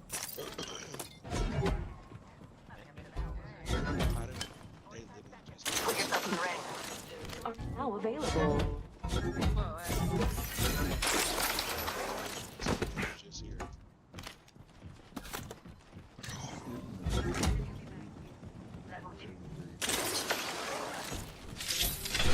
That's what I need. I'm dropping it 240.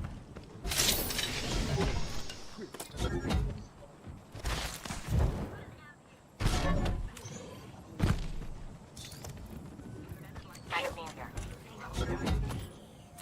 10 seconds, right next door. Easy.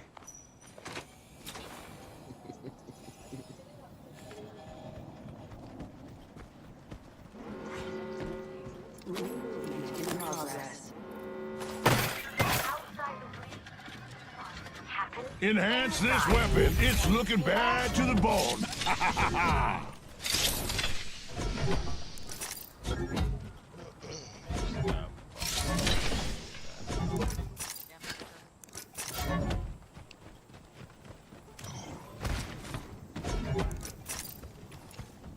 Help them people gone.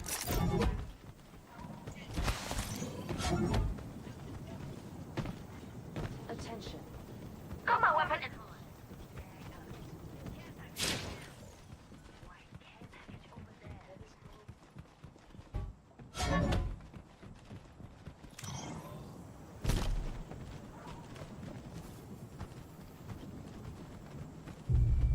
White, care package over there.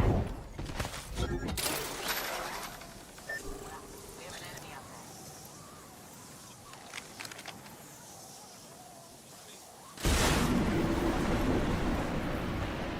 Good up. Last landing.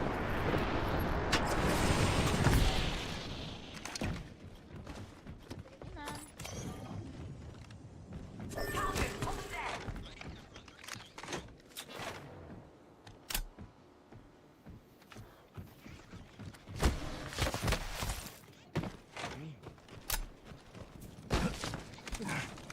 They shoot windows out now? What the fuck? Enemy here. Open for target practice. Hey, I'm getting shot. Shield up. Recharging shields.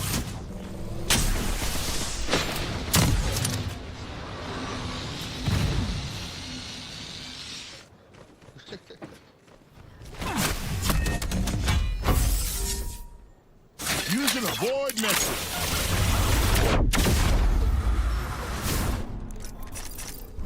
Giving my shields a recharge.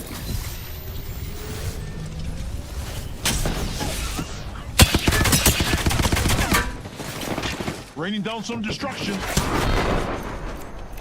If there's one thing this season has taught me, it's that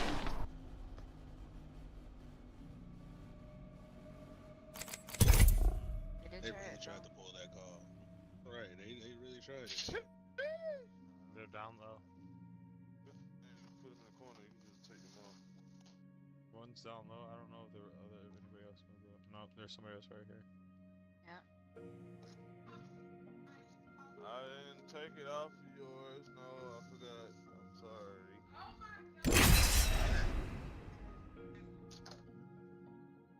hit him once for 70, Alyssa. He might be the so he passed me now.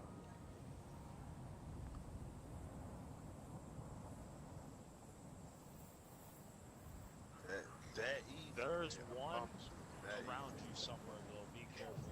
They're split up. I done did that before. Well, this is my friend. Recently discovered he was back. Very glad for me. I'm getting over my skin. I have always been there. But in recent over east side.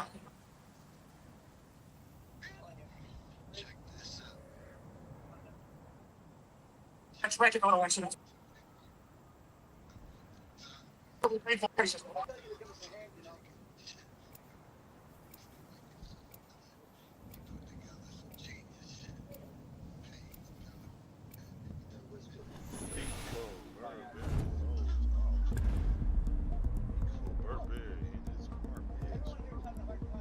Time to end this.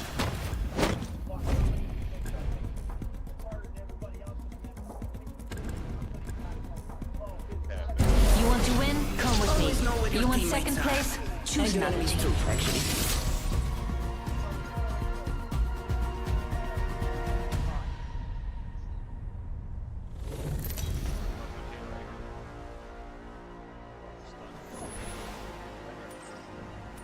I'm the job master? If you say so.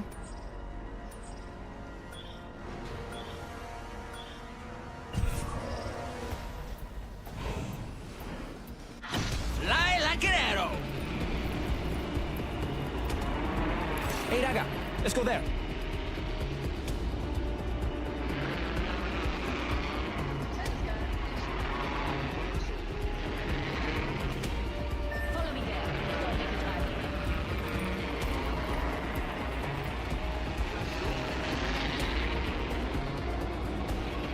It's coming in. It's not even on it.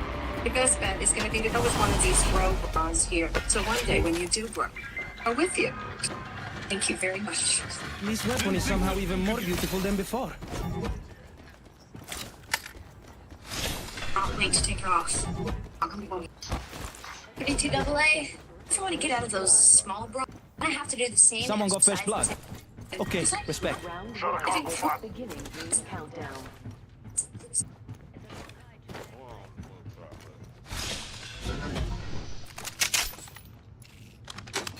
What? 1 minute. But I have way more than card. I mean, not getting the lifeline for the ring. The ring is far and closing in 45. Time to bolt. It's you get an item.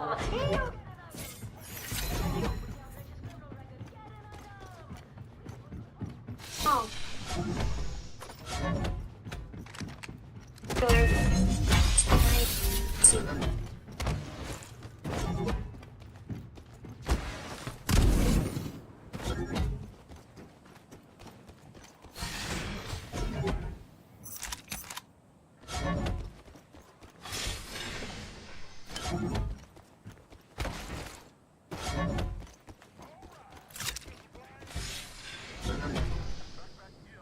Level 3. Warning. Room closing. Optics here, mid-range. The ring is moving and we're all outside. It's not great. Optics here, close range.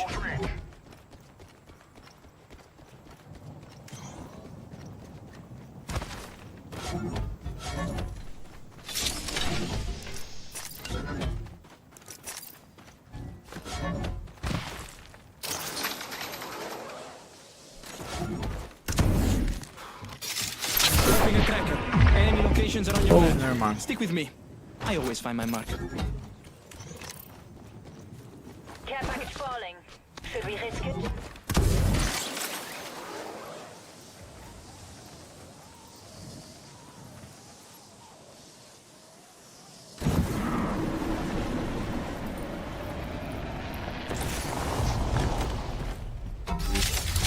Tracker in place. I added the enemy's position to your map. Non c'è di che.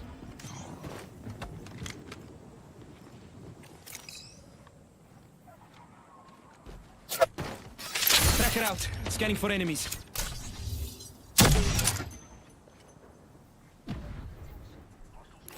spotted an opponent out there. Aha! Found an enemy out there. Whoa! Getting shot at. I'm recharging my shields.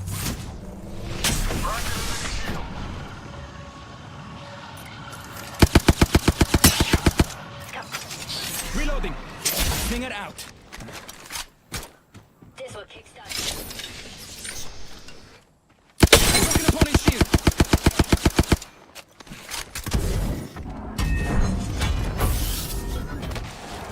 Enemy shield is gone.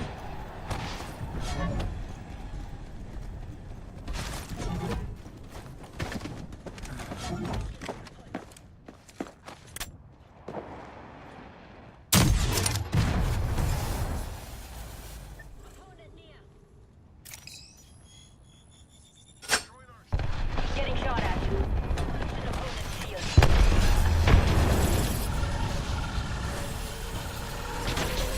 Let's go. Taking damage.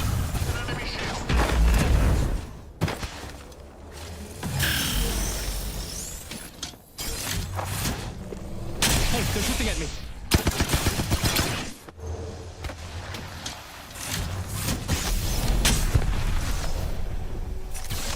Un momento. Got a heal. Enemy shield is gone. I'm down. Repeat, I am down. No worries, brother.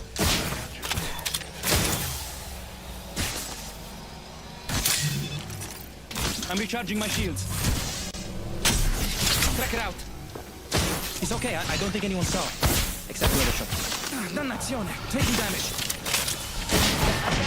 Oh my fucking god, this cooked. Cool. Enemy shield is broken.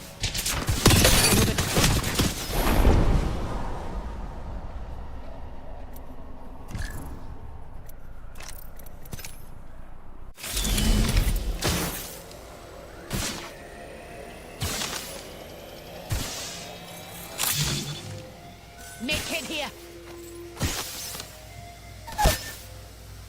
Won't let you die. Not till we've won. Medkit here.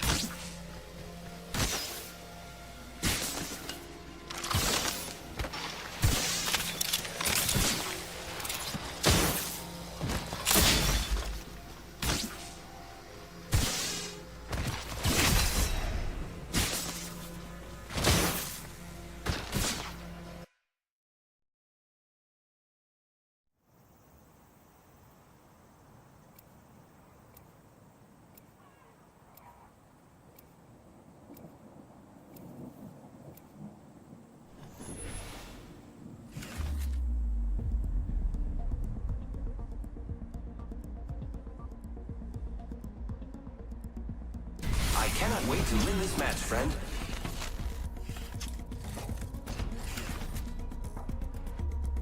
You must understand, death is the true test. Time to get out there and shoot with reckless abandon. Que bello.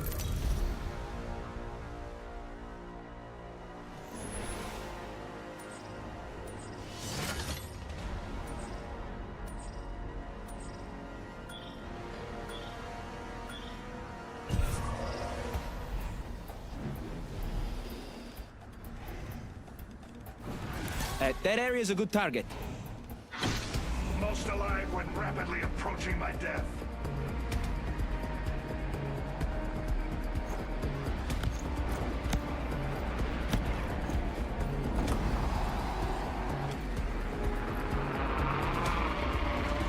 Subject spotted here. Attenzione, enemy landed near me.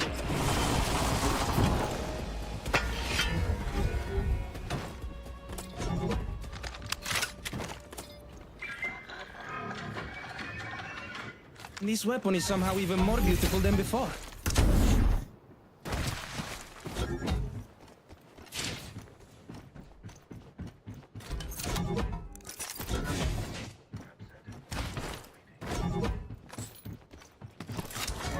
Friends, there's an extended energy magazine here. Gold. I will take that.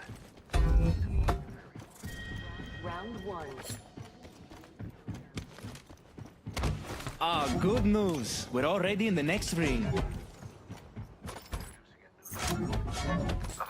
Enemy spotted. Close.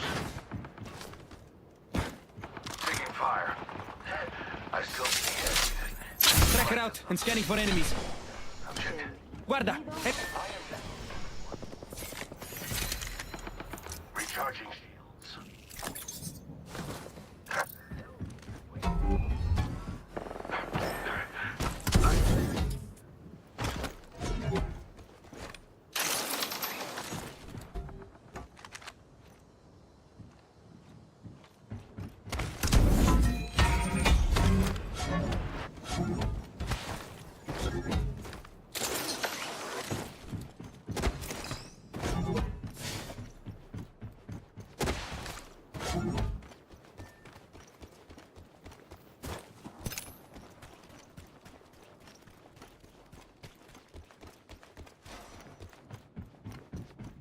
Replicator there. Stock up. Better safe than sorry.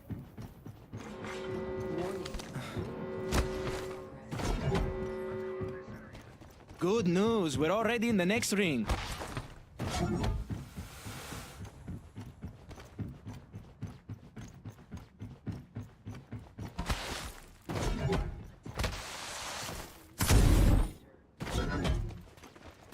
Oh, they're shooting at me.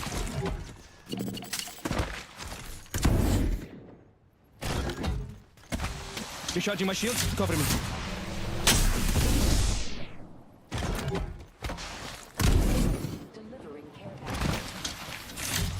Ooh, got a care package dropping.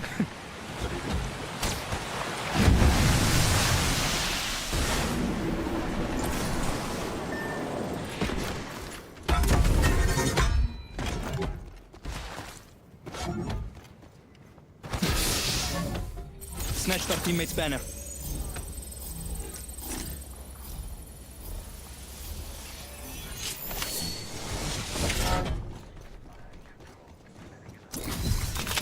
Un momento. Gotta heal.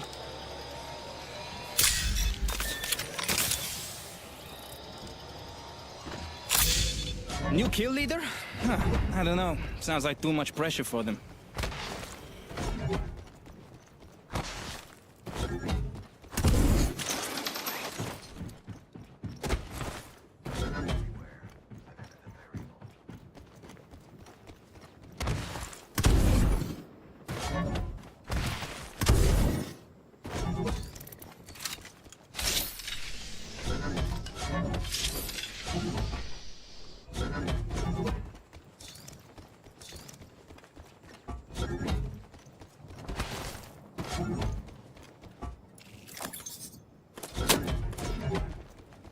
Replicator there.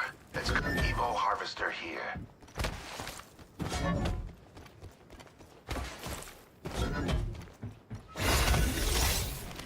New level, new upgrade. But what to choose? Che bello! Ah, I'm an upgraded sparrow.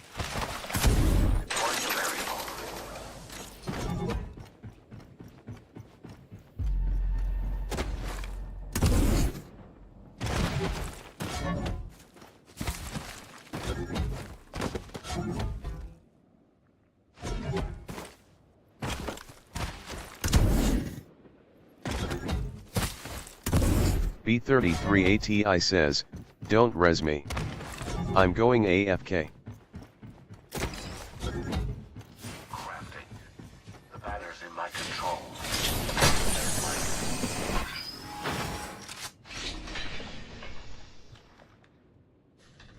Holistic Hunt says, TF did you GET on rank 4? Deploying.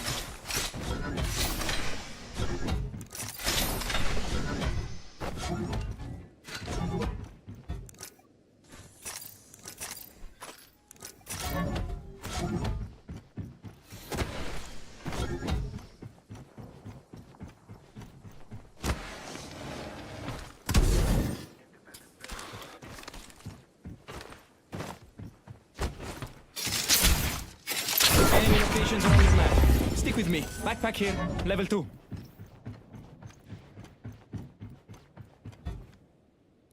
Spotted an opponent out there. Introducing a new variable. There's a mark out there in the distance.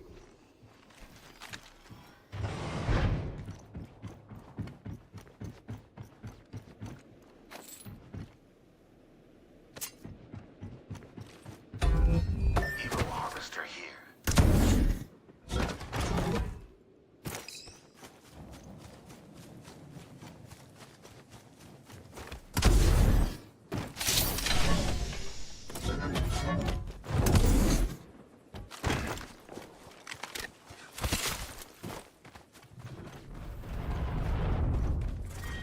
Round 2.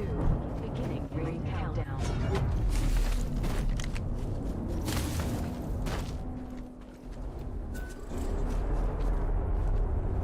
Replicator. Replicator incoming. Opponent there.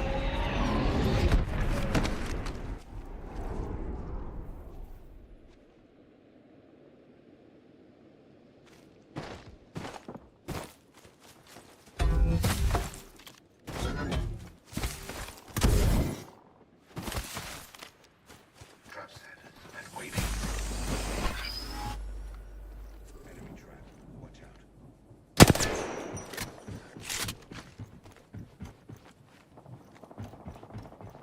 Placing gas trap.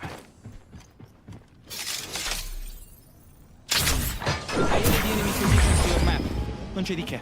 The ring is closing in 1, and we're nowhere near it.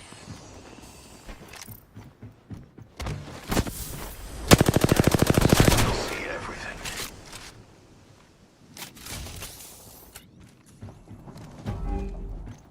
We've got 45 before the ring closes, and a lot of ground to cover.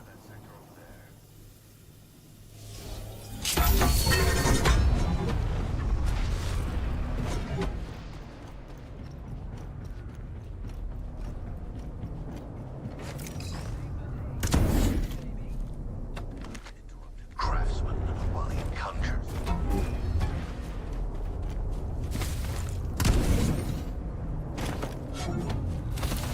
Mac N Nap says, late game I guess. Mac N Nap says, let's go camp a building, tongue sticking out.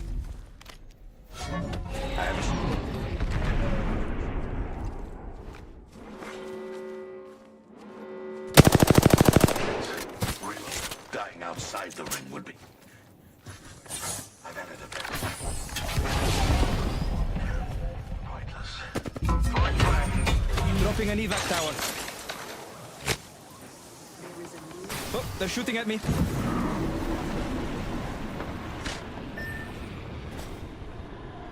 Keep eyes on the new kill leader. Ooh, got a care package dropping. Recharging my shield, cover me.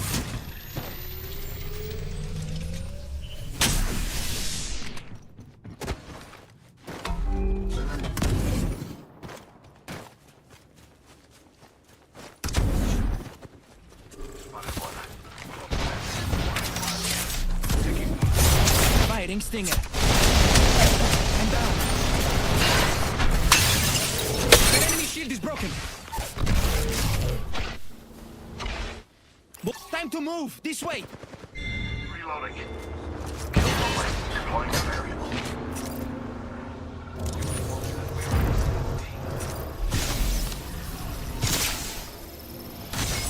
Healing. My vision is clear. The second squad is firing at us.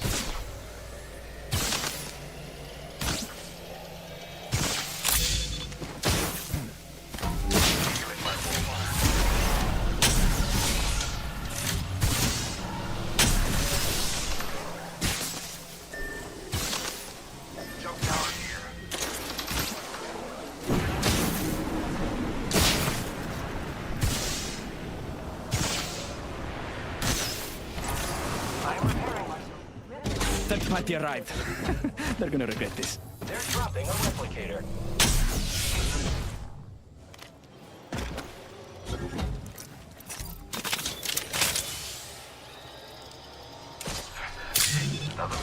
Hop onto that jump tower.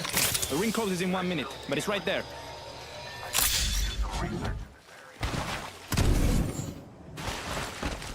Gold seconds.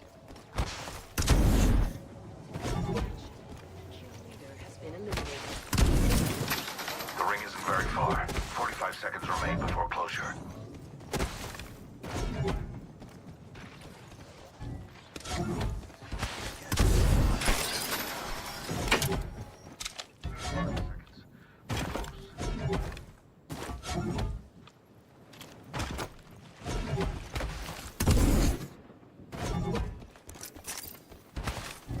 I'm recharging my shields.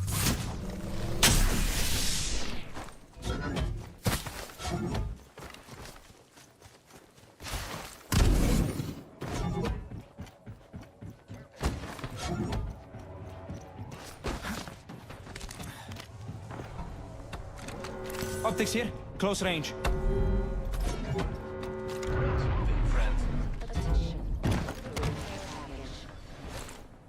Oh, new supplies dropping. I could use more stuff.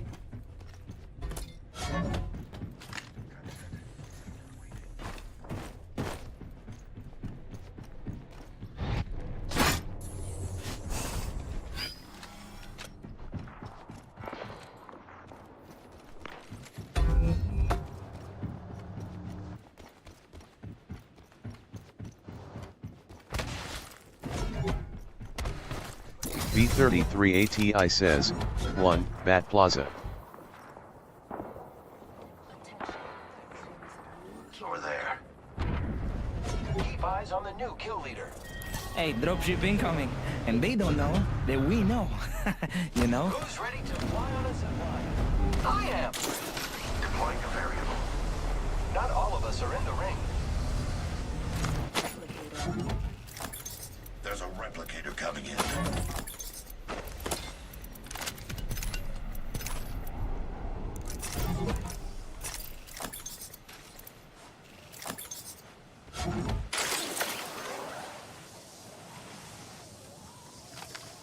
Medkit here.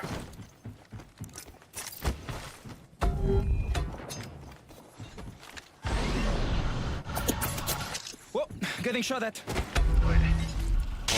that enemy shield. Firing. I'm recharging my shields. Care package over there.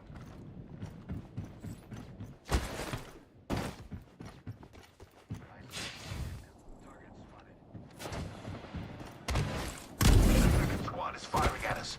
An enemy.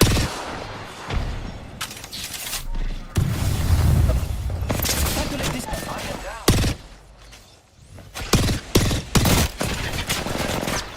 We're all right.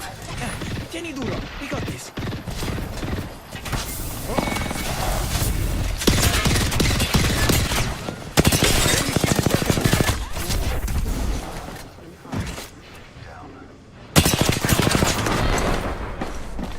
Papa always said, finish what you started. I'm sorry you didn't. But I did.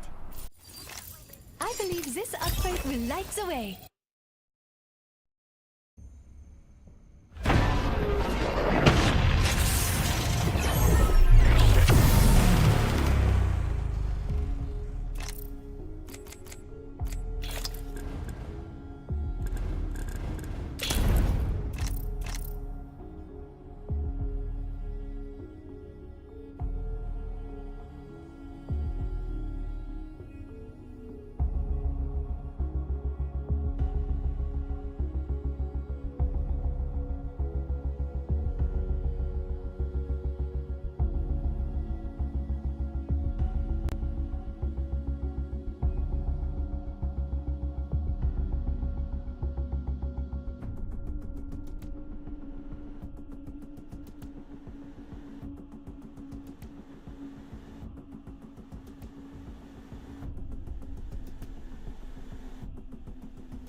If there's one thing that...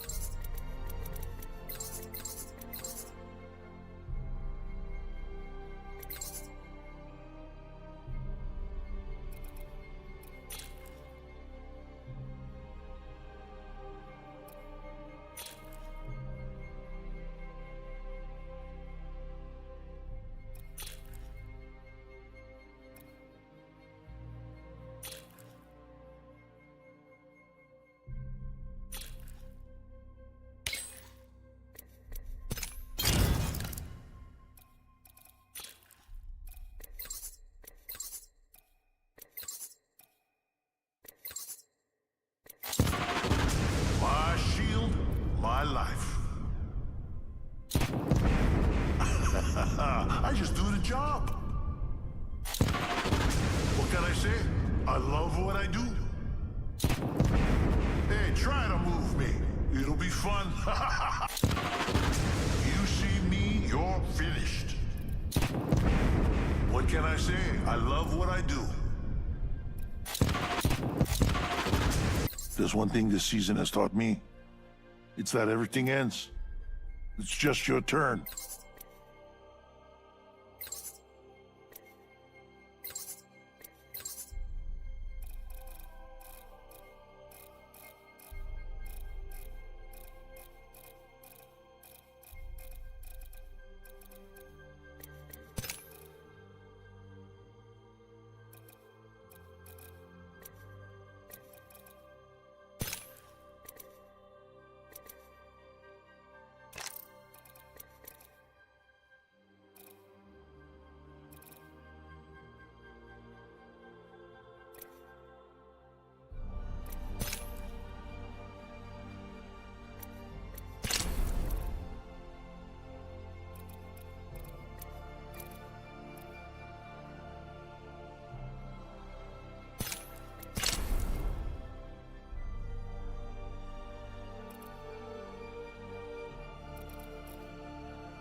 much already. You might as well keep going.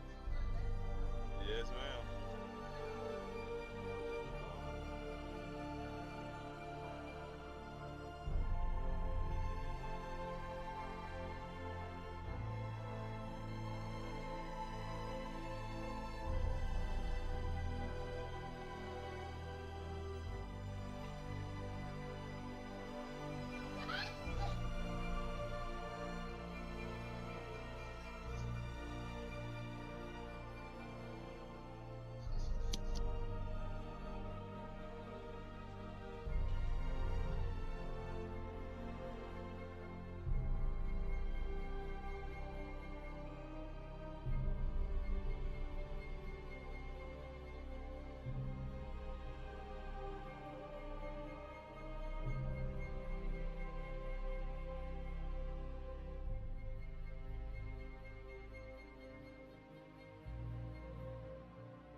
Swing, I got one for that.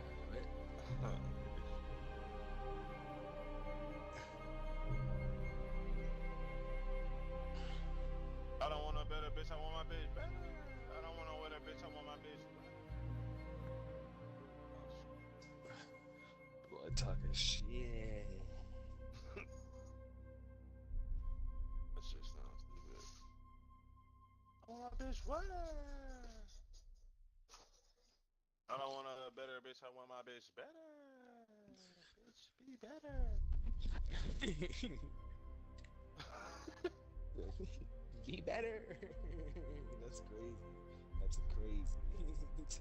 tell somebody, bro.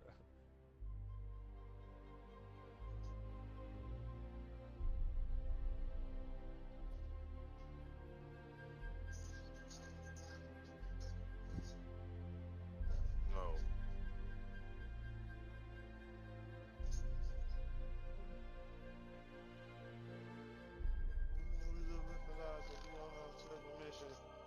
I'm flies to the same guy. I don't wanna be the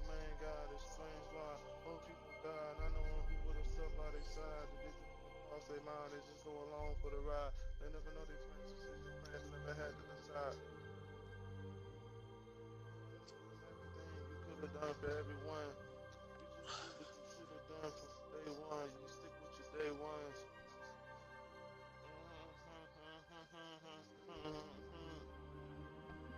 What they do to me, they ever catch me riding dolo.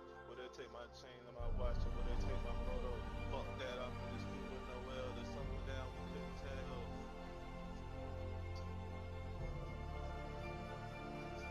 No one else, and I ain't going to no one else. That's a team. Chicken noodle soup shirt wearing ass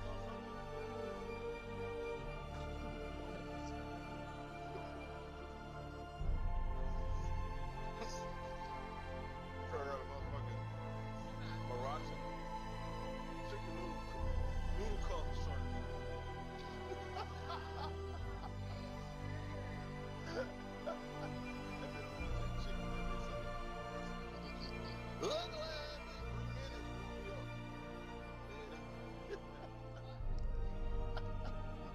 Marucci. Every time.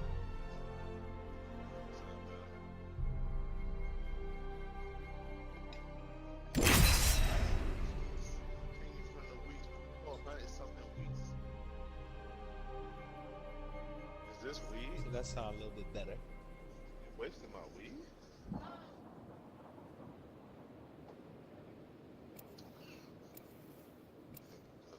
You got more curious. Is this Serenity?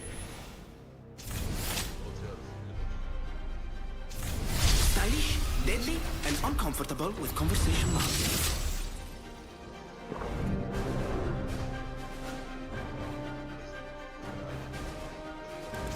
Woohoo! Check us out. They're not tough enough to knock us down. Hi everyone, Mustafa. Phone your screen away if you need me.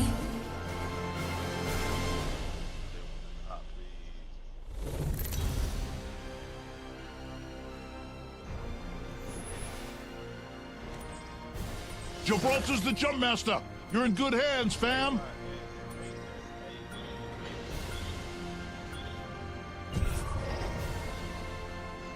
Here we go. Hang tight.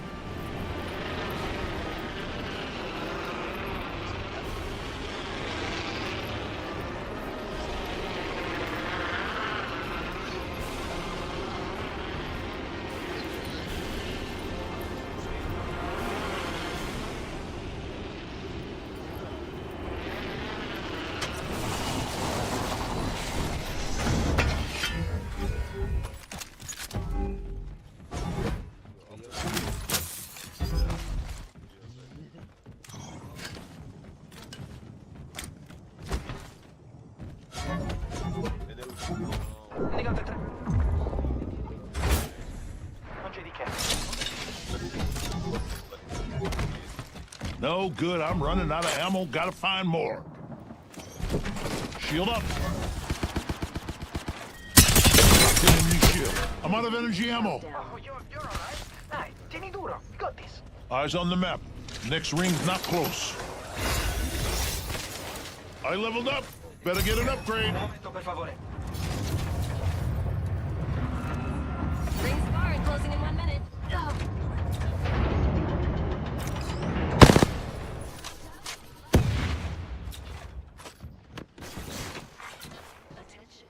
Target spotted. Uh-oh, I'm low on ammo. Better find some while I can. Taking fire, brothers. Dome shield out. Give me my shields to recharge.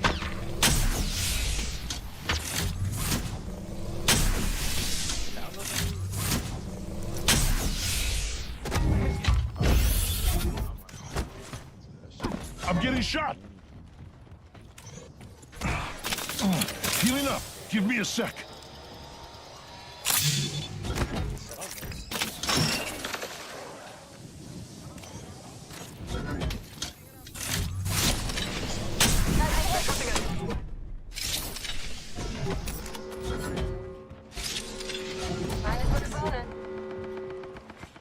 Attention. First blood.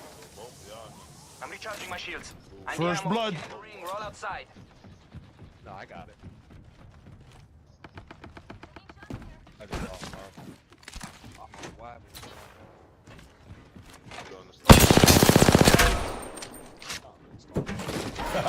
They'll never shoot through this. Reloading. Care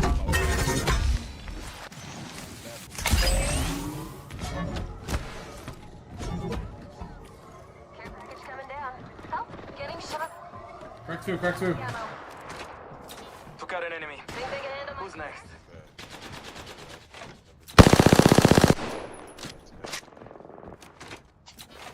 Enemy killed. Hostile over there. Broke their shield. You went up over here. I broke an opponent's shield. You guys wanna push? Getting shot at. Enemy killed. Making contact with enemy.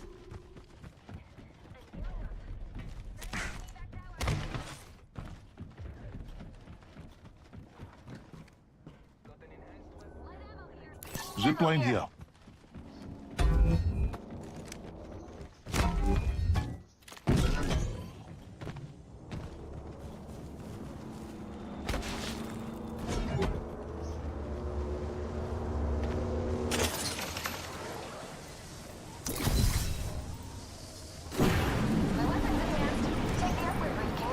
Recharging my shields. One sec.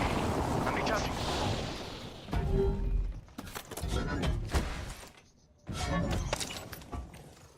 Barrel stabilizer here. Level 3.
Actually, never mind.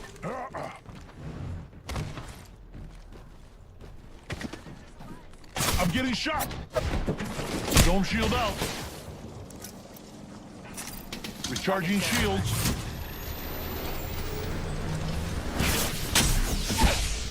Down now.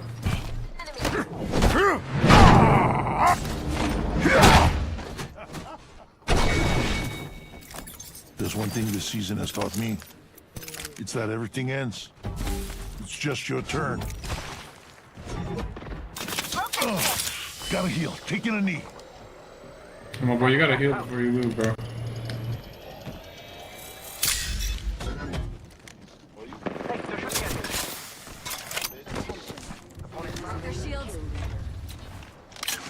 Watch out. I'm opening the skies.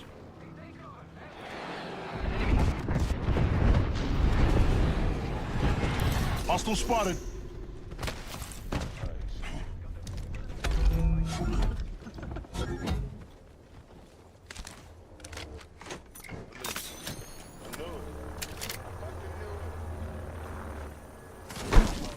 I'm recharging my shield.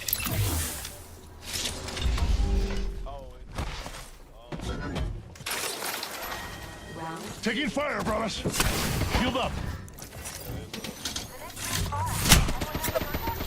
Enemy threats. Here come the Jeep. The next is far. Energy ammo. Replicator, dropping in. Gotta heal. Taking a knee. Shooting at me.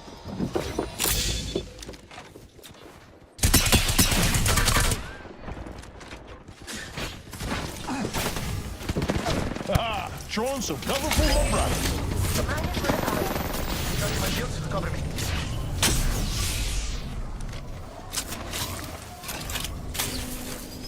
Oh, can you get on the roof? Cassette.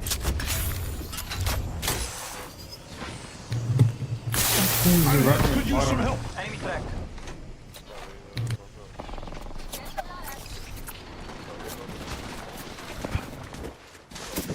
Throwing some cover for my brothers. Enemy killed. Healing up. Give me a sec. Can we shoot this guy? He's far. Closing in 1. Andiamo, ragazzi. Broke their shields. Far ring, 45 seconds. Minus one opponent.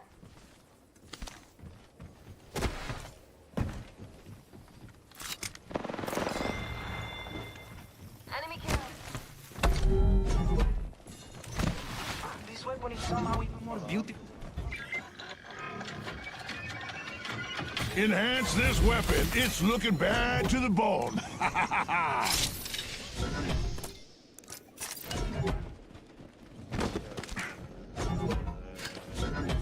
say we move this way. Energy ammo I'm here. gonna go that way.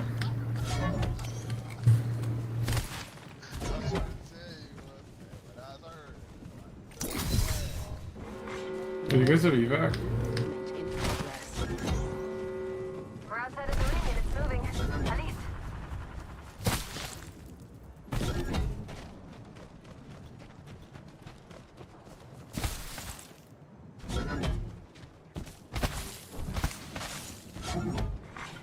Attention. Care package on its way. I'm not fucking. Target spotted.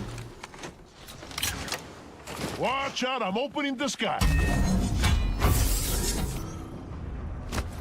Enemy shield cracked.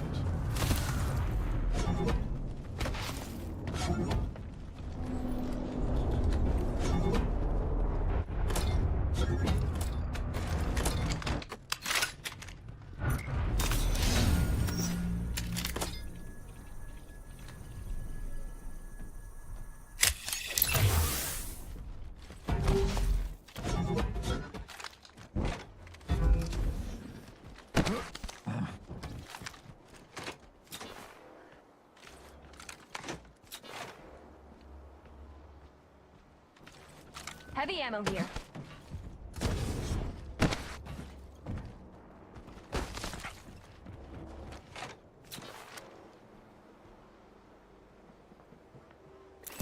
Enemy spotted.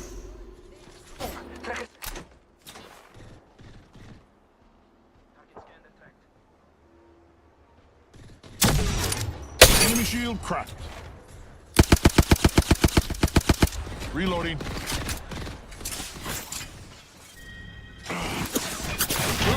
Shield up.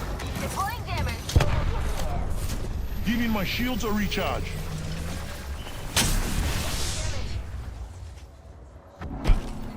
Airstrike. Hey, brothers, replicator incoming.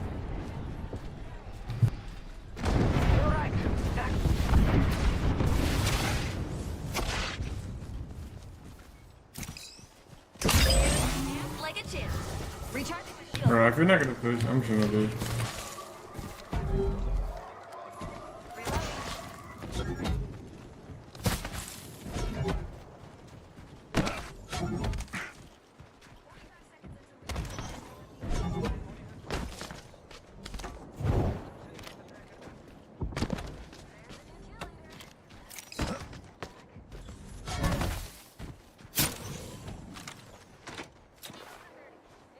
I'm getting shot. Shield up. Heavy ammo here. Giving my shields a recharge.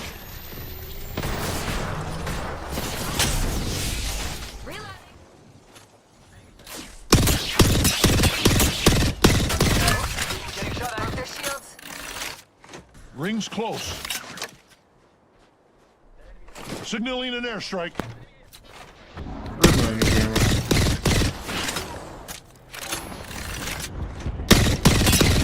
Enemy shield cracked.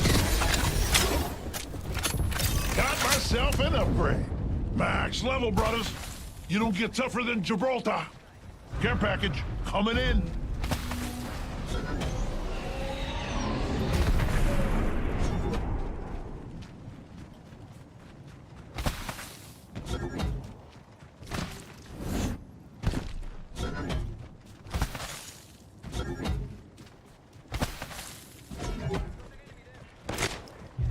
Killed an enemy. Taking notes on that. Thank you, thank you. Didn't think this thing could get more powerful. It did. Whoa, they're shooting at me. I broke an opponent's shield. Last one down.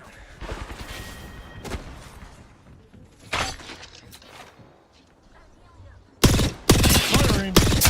Enemy shield cracked.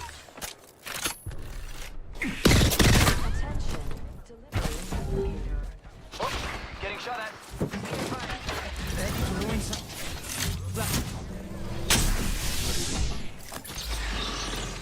Broke their shield.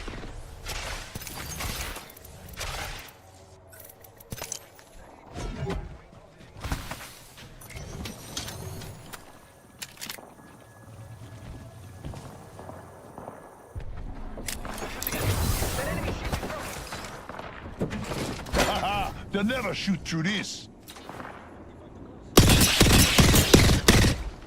Reloading.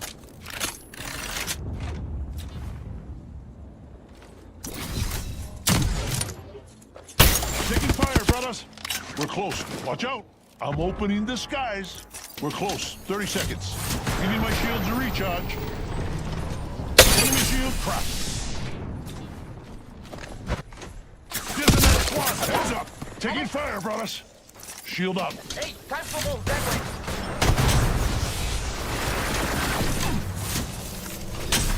Heads up. Grenade.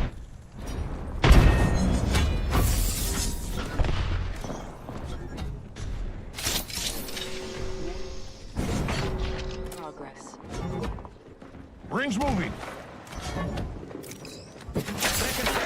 Ready to gather intel. Recharging shields. Opponent right here. Oh, grenade. Oh, grenade.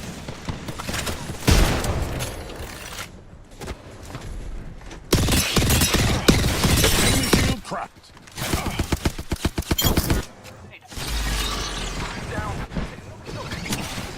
No good, brothers. I've been down.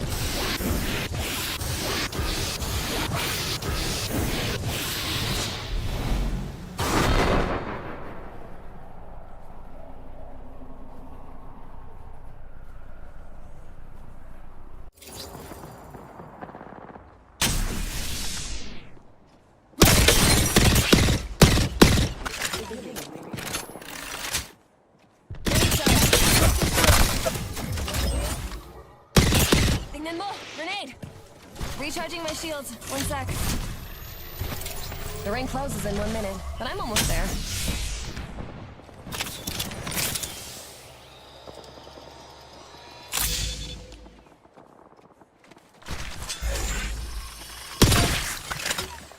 Ring is near, and I've got 45 seconds.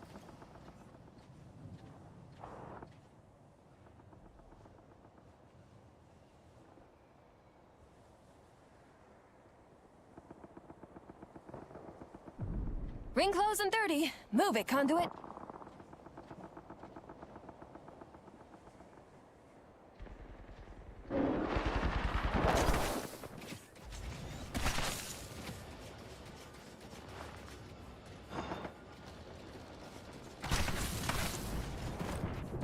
The ring closes in 10. Almost there.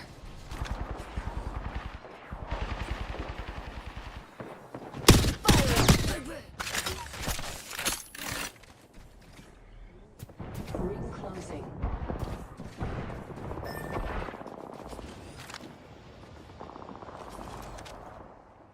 Oh, 2 enemy squads left. Good thing I checked the feed.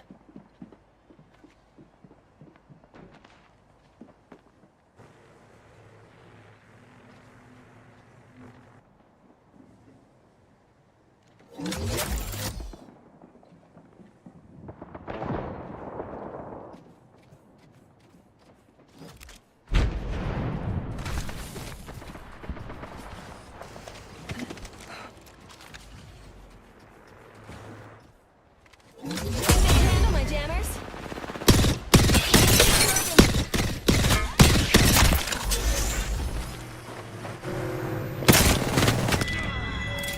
Enemy killed.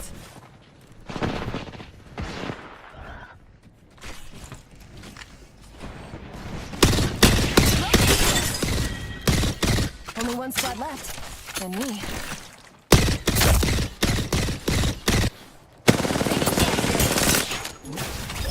Ring's near, and I've got 45 seconds.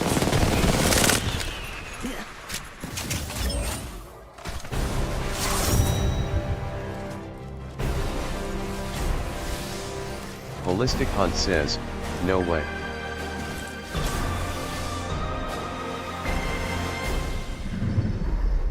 You are the Apex champions. Holistic Hunt says, he killed himself LOL.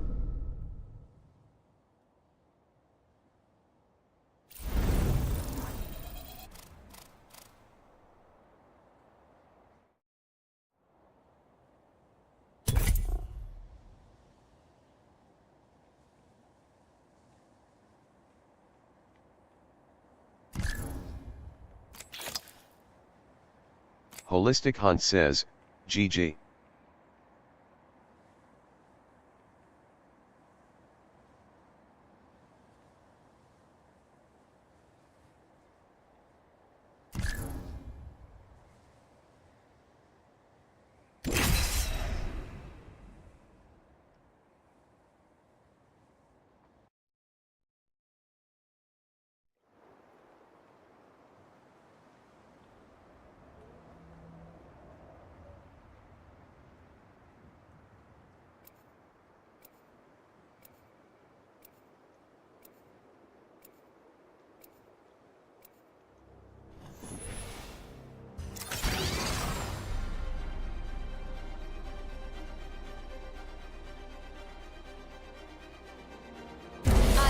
Dominate. What are you here for? Hey, it's you and me, brother. Ready to go?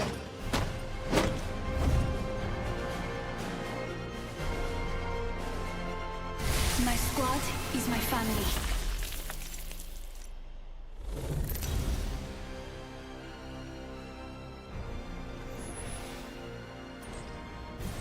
Looks like I'm the jump master.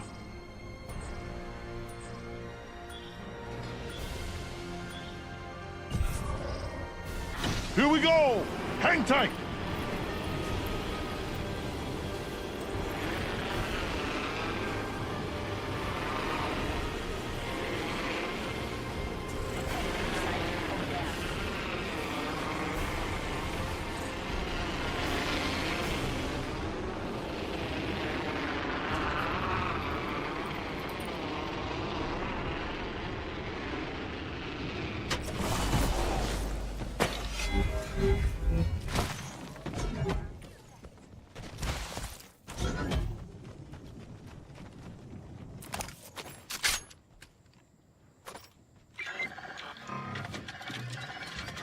Enhance this weapon. It's looking bad to the bone.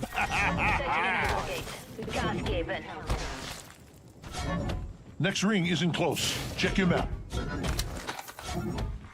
Attention. First blood. That system closes. Could take us a while to get there.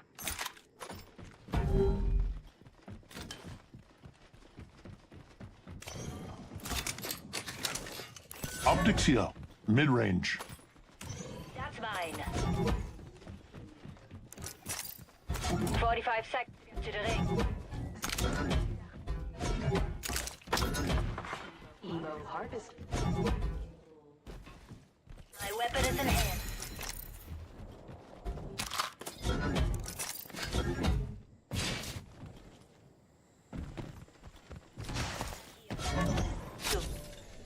I need it.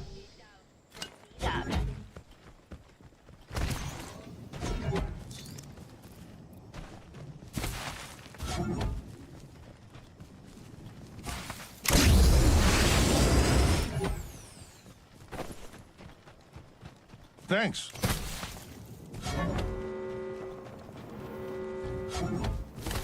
Ring's moving, brothers. Keep the hustle.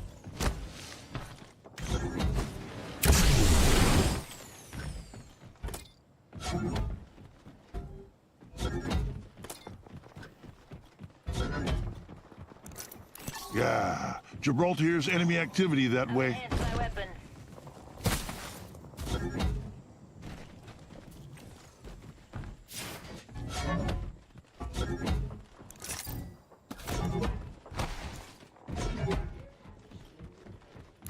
Optics here. Mid-range.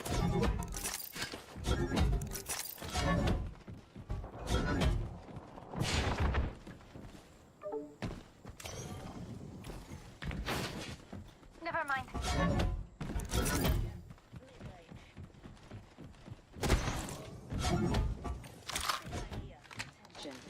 There's a new kill leader. New kill leader. Heads up.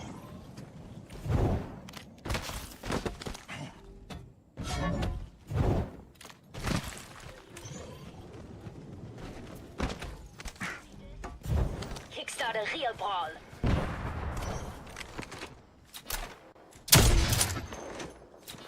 Charging shields.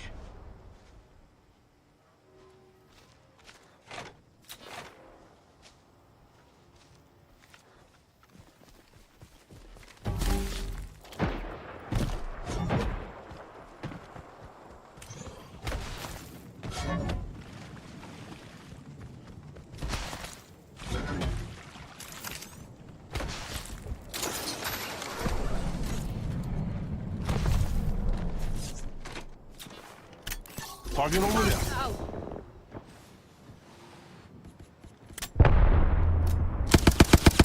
Enemy shield cracked.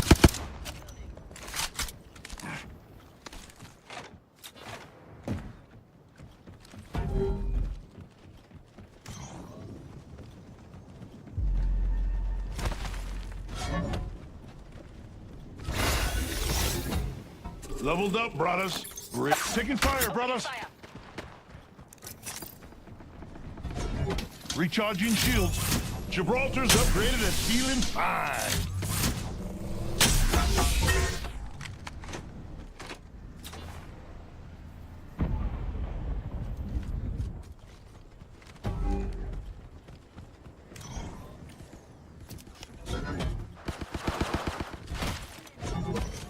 Challenge me?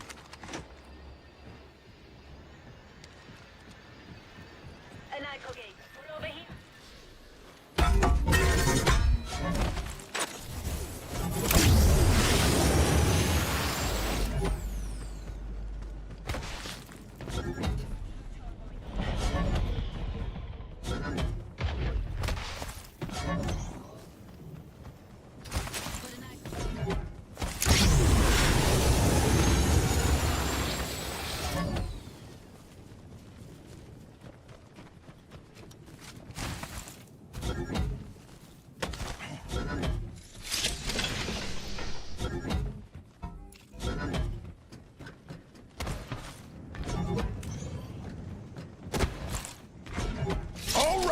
Extra supply. Backpack here. Level 2. The kill leader's kind to keep the seat warm for me. Merci. You got it, brother. The spot is there.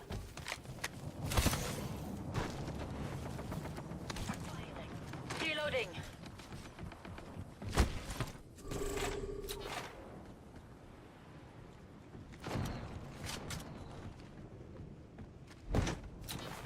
Enemy over there.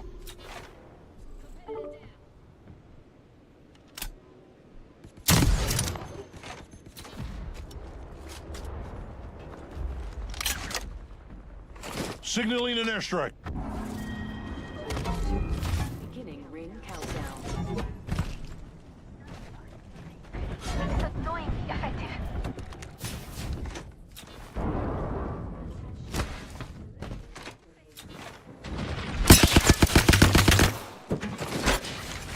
Contact with hostile.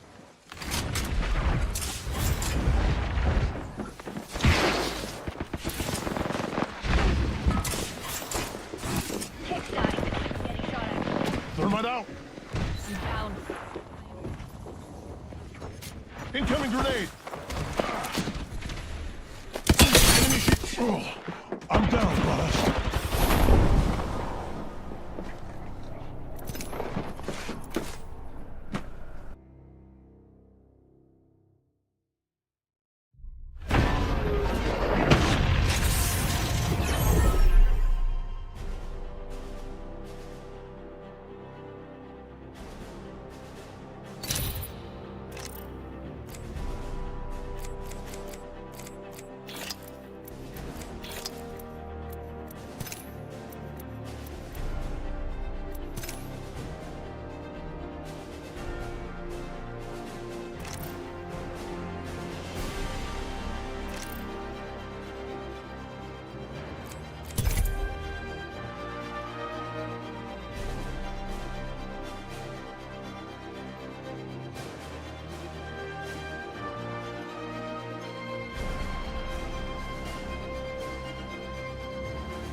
important thing is not to die. Ha ha ha! Relax, Galang. I've got this. Been going over strategy all day. Wanna fly? I make a great wingman.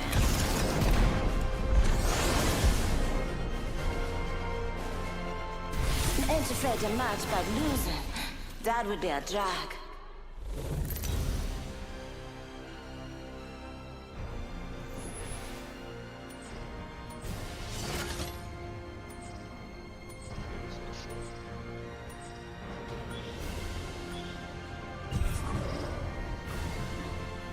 I'm calling the ball. Let's land over there. Let's land here.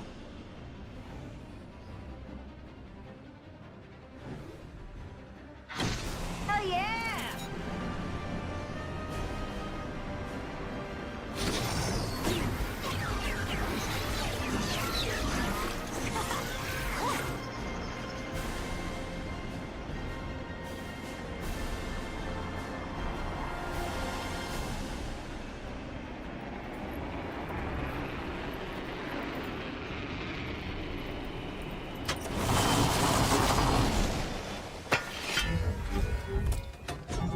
Fox 3, Mayday, crashing and Shit, the random landed hot. Clean aim. Oh, shit. Who seen that coming?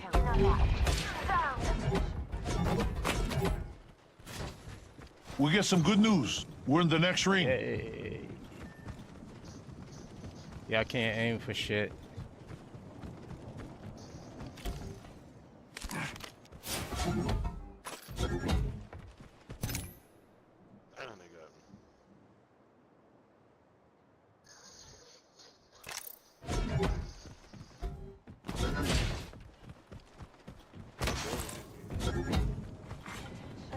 Sorry Haas says, MB.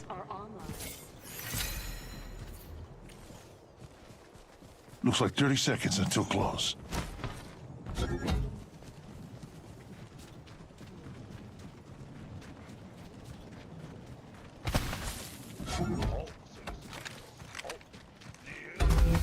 Sorry Haas says, cool Buster Sword. Just 10 seconds. Didn't think this thing could get more powerful. It did.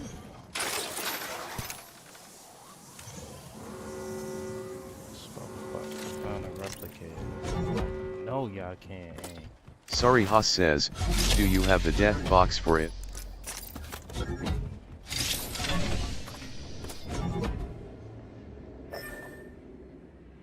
Holistic Hunt says, I got aim.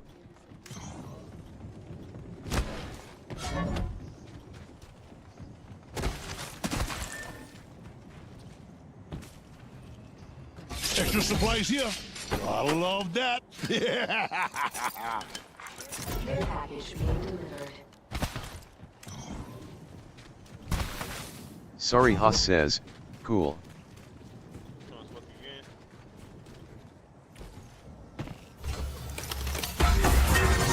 Got a banner in hand. Deploying respawn beacon. Sorry Haas says, did you spend 500 on the sword? Leveled up, gonna get an upgrade.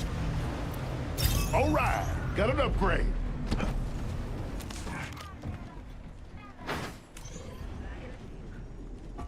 Backpack here, level 3. Kill leader eliminated.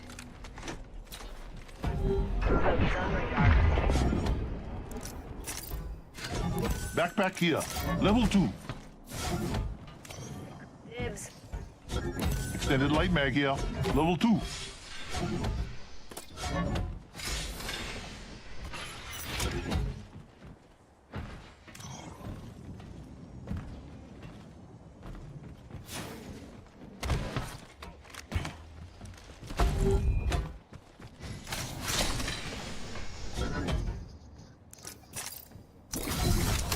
Attention. Kill leader.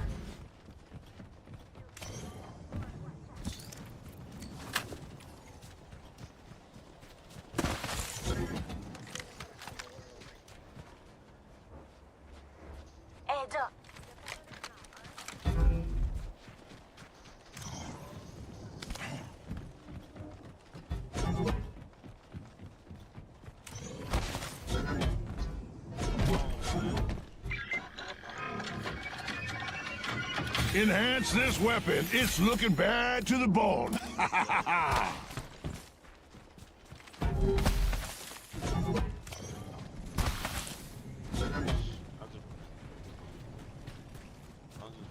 There's an evac tower deployed over there.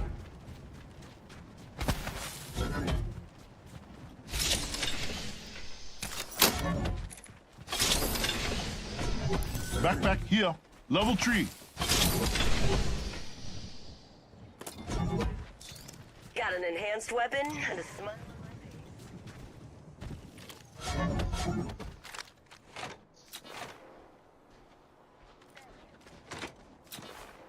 No problem, brother. I got you.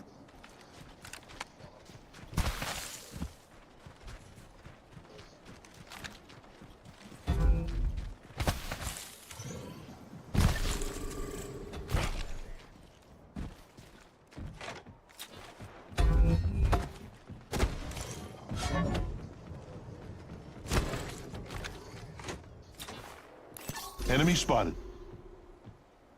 Target over there. I'm taking a shot. Enemy shield cracked. Reloading.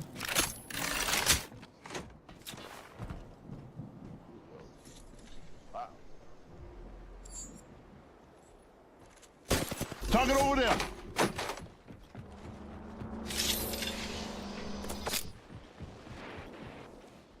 Hey, I'm getting shot. Throwing some cover for my brothers. Giving my shields a recharge.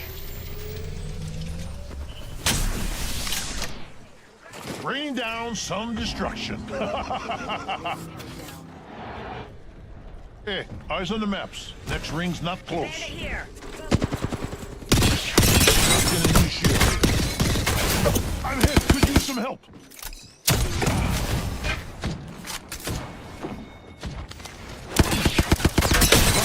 Shield. Throwing some cover for my brothers. Giving my shields a recharge. Only half the squads are left. Don't worry, my brother, you're gonna be okay. Gibraltar's here. I'm getting shot. Yo, y'all are trash. You're dripping like a faucet. So tragic.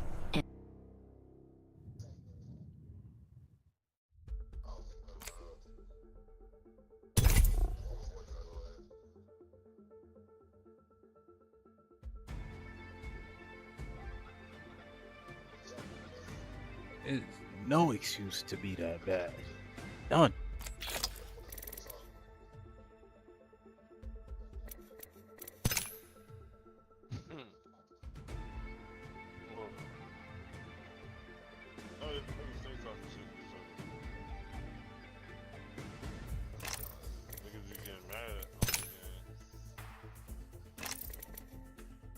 No, they can't hit me.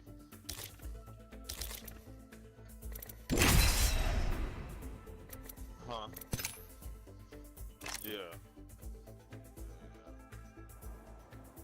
I'm talking shit to each other. We can't hit the other team. We're gonna need to see if they type something inside the game chat.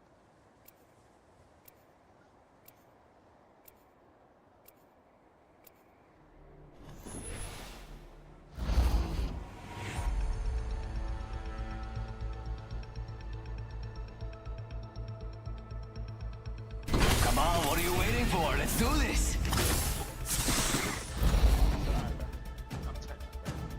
Tap, rack, and clear.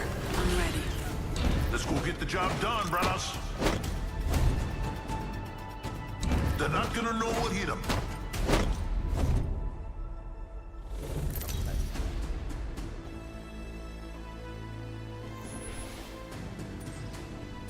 Gibraltar's the jump master. You're in good hands, fam. Looks fun over there.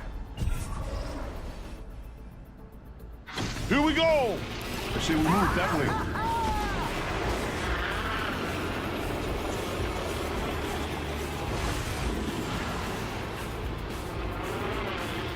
Enemy spotted.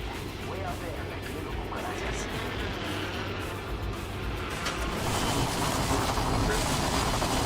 Someone's out there. They're far.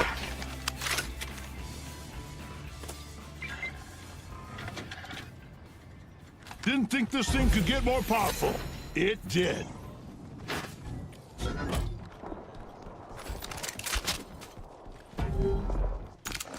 Barrel stabilizer here. Level 2.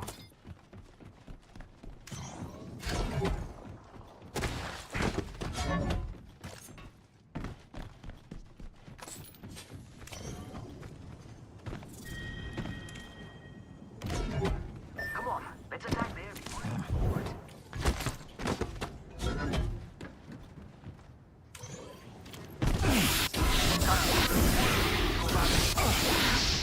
Recharging shields.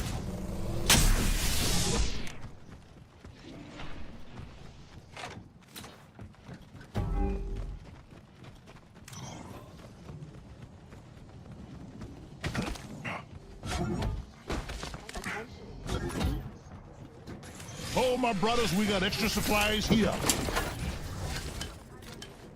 Enemy shield. Down a target.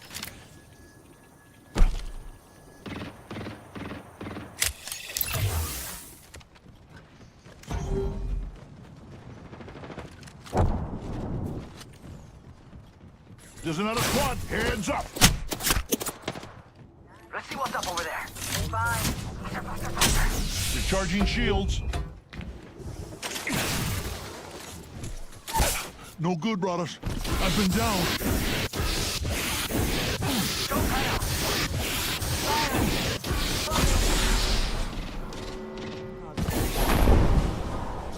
Change is inevitable, my friend. I just make it beautiful.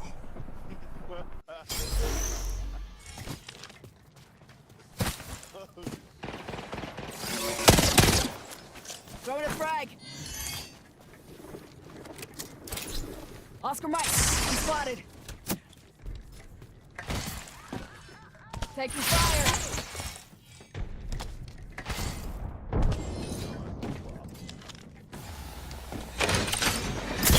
Giving him the chimney. Spotted. Double timing it.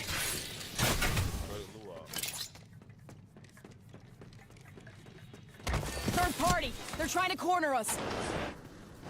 Hostiles dropping near me. About to get shocked and rocked.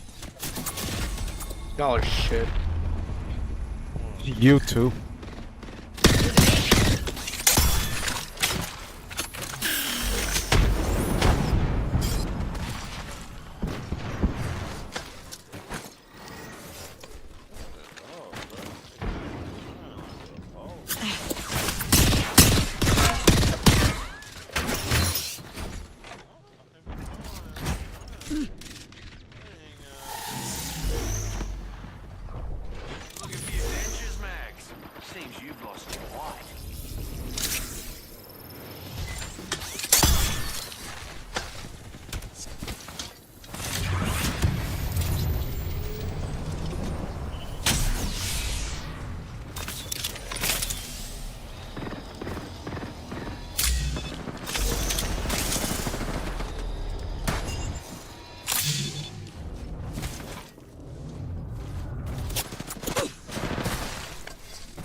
Oh, that's some bullshit. I had to reload.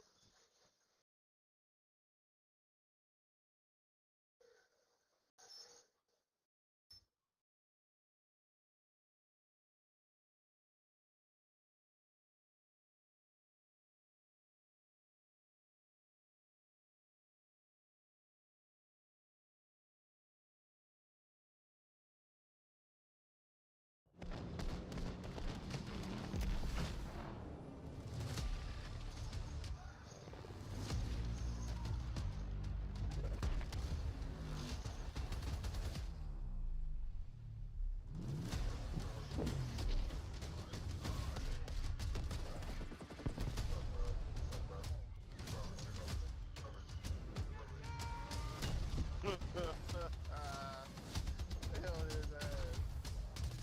Boy, talk shit.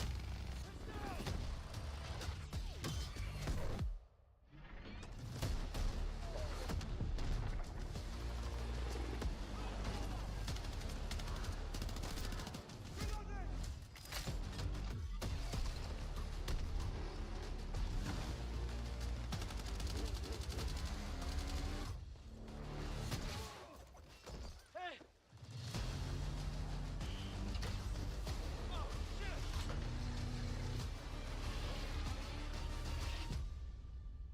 Come on! Attack and target the objectives. Take ground and control it at all costs. Let's move.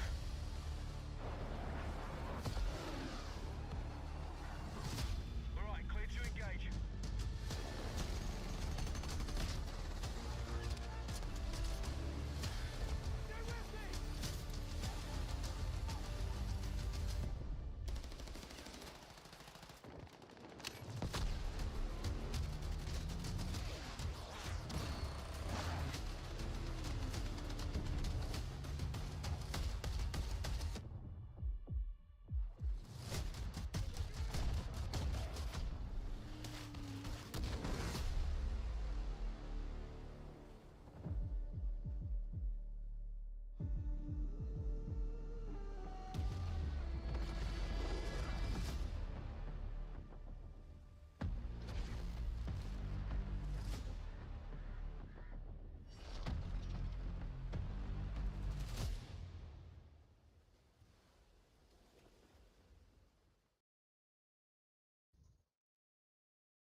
Hi, you two.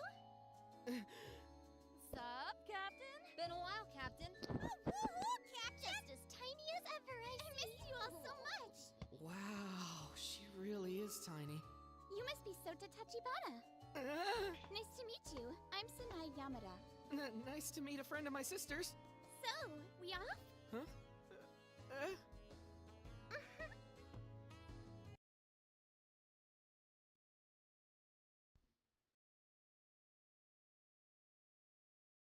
I'm proud to work for United Healthcare because you get to help people. We'll get this figured out for you, okay?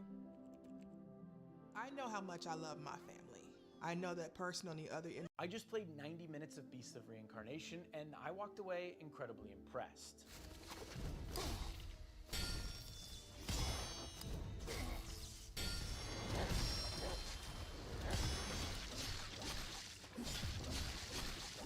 Okay, so first off, what exactly did I see? Well, when I walked in, they let me play the first 90 minutes of this game from the start. That means I got to see how the game opens, the first area that you get to explore, and then I got to see the first fight and some background cutscenes.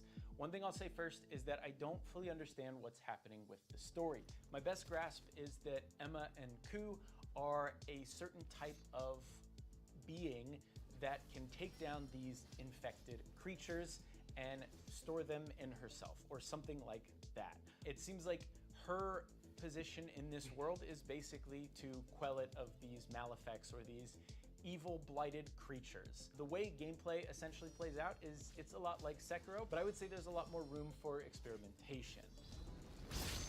For some context, I love Sekiro. It is one of my favorite games of all time. I've played it, God, countless times, and this felt right at home to me. I will say it's definitely a little easier. I would say that the parry window is a little longer, so you don't need to be as precise, at least from what I can remember. And also, there's way more wiggle room. I think with Sekiro, you're kind of forced into playing a specific style, and I think that's one of that game's strengths. With this, there's more tactical options to you. A big one would be Ku. Ku is the dog you've seen in trailers and gameplay, and essentially, he is your companion. He's the only gameplay companion that Emma gets throughout the game, so it's not like Pokemon, which is a weird comparison. It's nothing like Pokemon, but it's hard to get away from because it's developed by Game Freak. But you are not collecting creatures, you're not capturing creatures, but Ku is by your side the entire time, and he has his own skill tree and can level up alongside Emma as you play. The thing about Ku, though, is that when you input a command for Ku, you press Y or triangle, depending on the controller you're playing on, time stops, or at least it slows down, and then you get to pick a move that you want to do. As you level up Ku and as you expand the skill tree, you'll unlock new moves and you can upgrade the ones you have. However, the interesting thing where, once again, I'm invoking Pokemon again, which I'm sorry, I'm gonna try not to do it too many times. Hard not to make those comparisons, but these moves have different affinities. Certain enemies are weak to these different affinities, we'll say. So there's like a shield enemy, and if you use one of Ku's abilities, it had like a knockback effect and it would destroy the shield, and then you could go in for a finishing blow.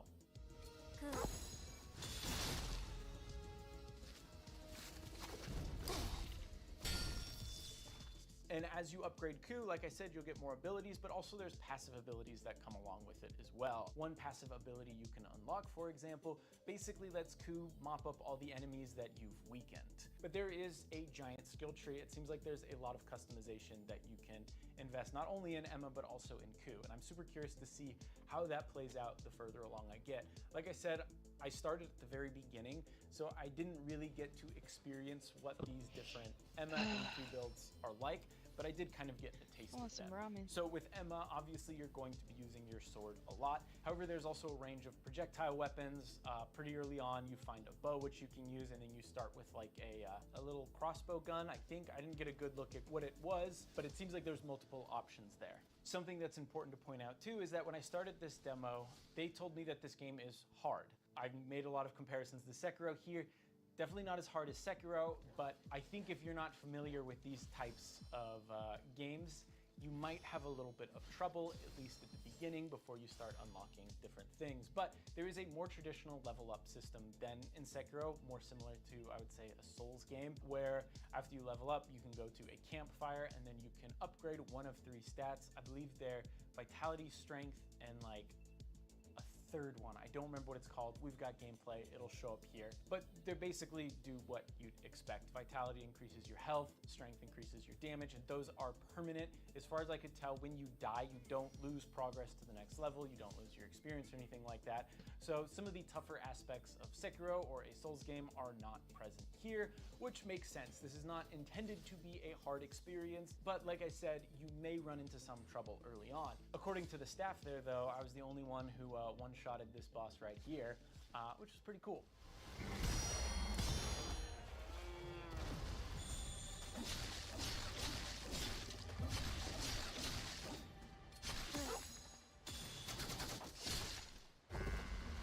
When it comes to just standard combat with enemies, enemies have a health bar and they also have a stamina meter or a poise meter. And once that entirely fills up, you can do a finishing move. Like I said, if you hit a weaker enemy with a weakness, you automatically trigger that finishing move. And one thing that's kind of cool is that there is range to this finishing move. So, for example, for these shielded enemies, I would use one of Ku's ability in order to break the shield, which would then stagger them. And then because there was range, I could swoop in and kill them instantly. It felt really good, and that's something I can say in general. Just the game feels really good. I'm very hesitant to play games that play like Sekiro because not many games feel as good as Sekiro, if I'm putting it bluntly. This feels pretty dang close.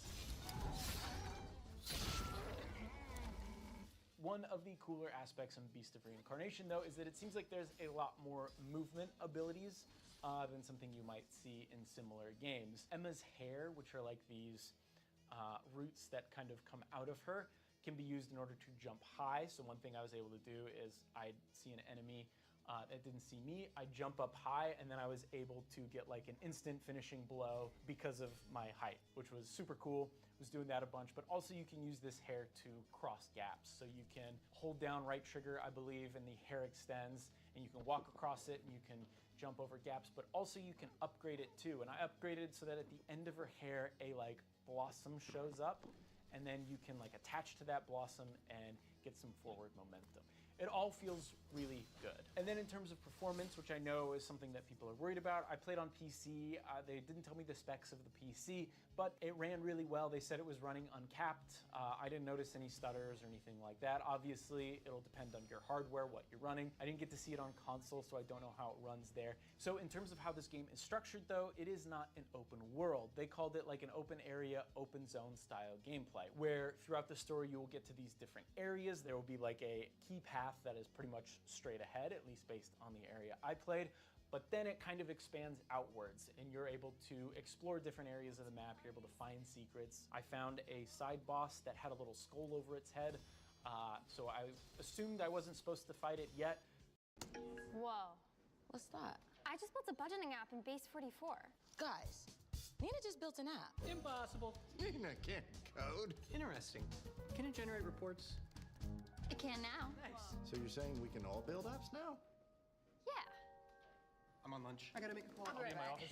Just built an inventory tracker. Protein calculator. Book sharing app. A workflow manager that Tracks who still owes for the group lunch. Trash duty schedule. Since no one seems to care. just built a I just created a goal tracking system. We built the same thing, didn't we? Yep. Can this thing manage contact? Is the SOC compliant? I want to animate this graph. Create a party planner. Profesor de español. An inter-office dating app. For dogs. For office dogs. You know what I mean?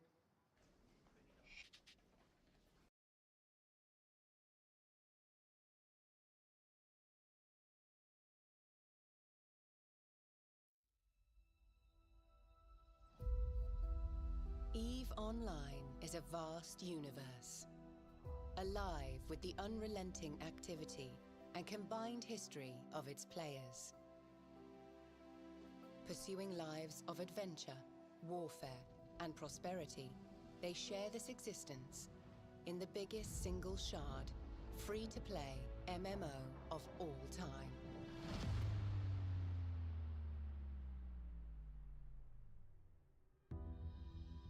Set 21,000 years in the future, EVE takes place in a distant cluster of over 7,000 star systems known as New Eden.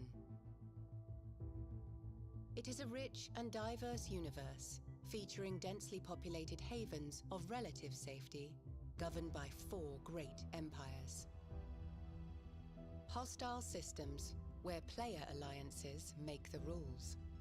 Even regions of anomalous and unexplored space that hold their own secrets.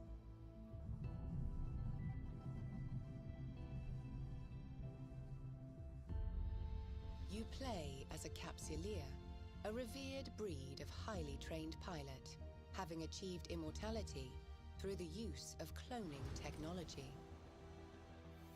You navigate the universe encased in an armored capsule deep within your ship, where you have complete neural control and function as one. There are hundreds of ships to fly in EVE. Everything from small, nimble craft and versatile mid-range vessels to formidable warships and colossal freighters. Each has advantages and suited roles, but all are completely customizable as you decide how to equip and arm them. I did anyway, and I died a couple times, and then I got a little stronger and came back, and I kicked his ass. But once I beat him, there was a chest there that I looted, and there was some currency and some other items that I guess helped me level up, but I wasn't entirely sure. I didn't quite get a full understanding of how these different items work in the world. Now, in terms of story, I don't really want to jump into spoilers, so I'm going to keep this somewhat vague if you're curious about the story. However, that's pretty easy for me to do because I didn't fully understand what was happening. So it does take place in the future. It takes place in Japan. Everything is overgrown. And basically, I believe they said you're trying to get from Tokyo to Kyoto or Osaka to Kyoto. Obviously, it doesn't look anything like that. So you're traveling through these open zones with the help of your Cleanse Walker, I think is what it's called. And it's basically this base of operations that you will return to throughout the story. It's a van. You hop in the van, and if I had to guess, you can pick which portions of the map you want to go to. Now, even though I didn't quite understand what was going on in the story, that doesn't mean I'm not intrigued. So basically, the timeline of what I saw is that the game starts what I think is the climax of the game. You and Ku are chasing down a giant creature thing that I think you're supposed to kill. And right before you fight this thing, this sorted figure shows up, and then it cuts back to like a couple months ago. I think it was like 4 or 5 months ago. And then that's the start of the road trip. I fought that boss I was talking about earlier, and then I got a flashback to when Emma and Ku meet. There are a lot of specifics and jargon in this world that left me a little confused, but the core of the story is between Emma and Ku, and I think it's going to tug at the heartstrings. Can't say for certain, haven't finished it obviously, but the music, the visuals, the way Ku and Emma meet at the beginning.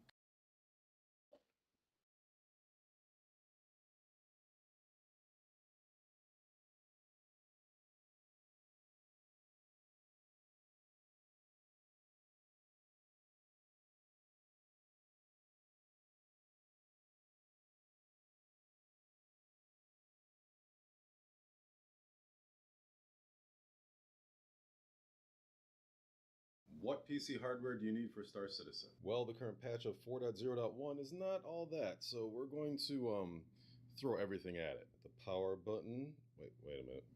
Hit the power button. Oops. What PC hardware do you need for Star Citizen? Well, the current patch of 4.0.1 is not all that, so we're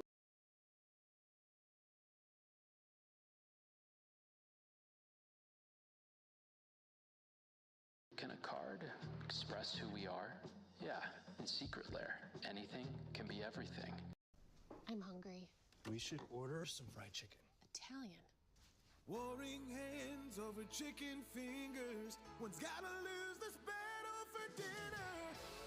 Every year around this time, I am met with the unsatiable, unscratchable itch to go to space. And every year I'm left with the same conundrum. What space game trailer with a female narrator is going to interest me the most? You know the ones I'm talking about.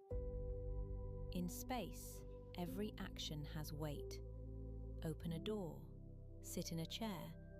Eventually, the animations will play. Traverse the galaxy, one loading screen at a time. Command legendary ships, some of which aren't finished yet, or won't be for another 15 years. But please buy them anyway.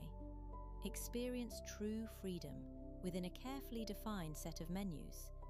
The universe is calling, but please be patient.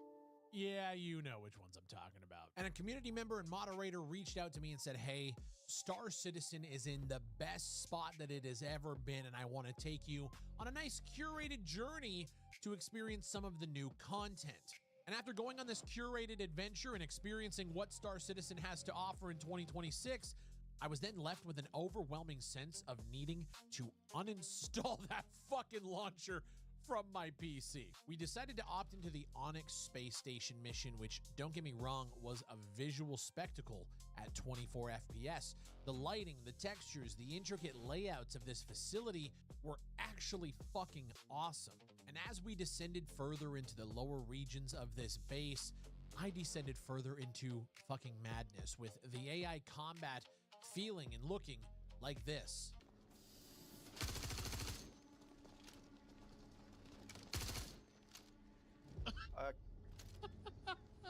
What in the fuck?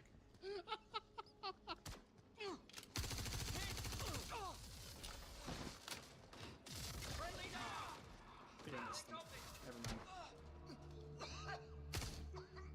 Oh, behind you, Frank. What in the fuck? Now, don't get me wrong. 2 years ago, the AI was looking like this. You're about to freeze me, by the way. What in the fuck? Like I said, server's broken. I can't sprint. You're about to Somebody freeze. killed this civvy. I did it. I'm sorry. I'm doing it. All right, I'd let's rather get it done. start from scratch. All right, I'm alt F4ing. Fuck that. All Fuck right, that. here That we was- go. And Wow. it does- And I was told then that once server meshing comes into the game, none of these issues are going to matter. They're not going to happen anymore. The server meshing is what's causing the AI to be like this. You just don't understand. And server meshing has come to the game. This was the huge update that every Star Citizen fanboy was coping, was going to save the game, was going to make the game feel absolutely incredible when it gets there. It's going to change everything. And it still plays like total shit. We got to a point where these alien dogs started spawning and running around like an early access asset flip, desyncing all over the place. The AI human enemies there calling out to you that they're suppressing fire every 5 seconds. Suppressing fire! He's not even okay. Laying down cover! Stepping out! Where the fuck are they yelling from? Oh, right back here. Me down! Switching cover!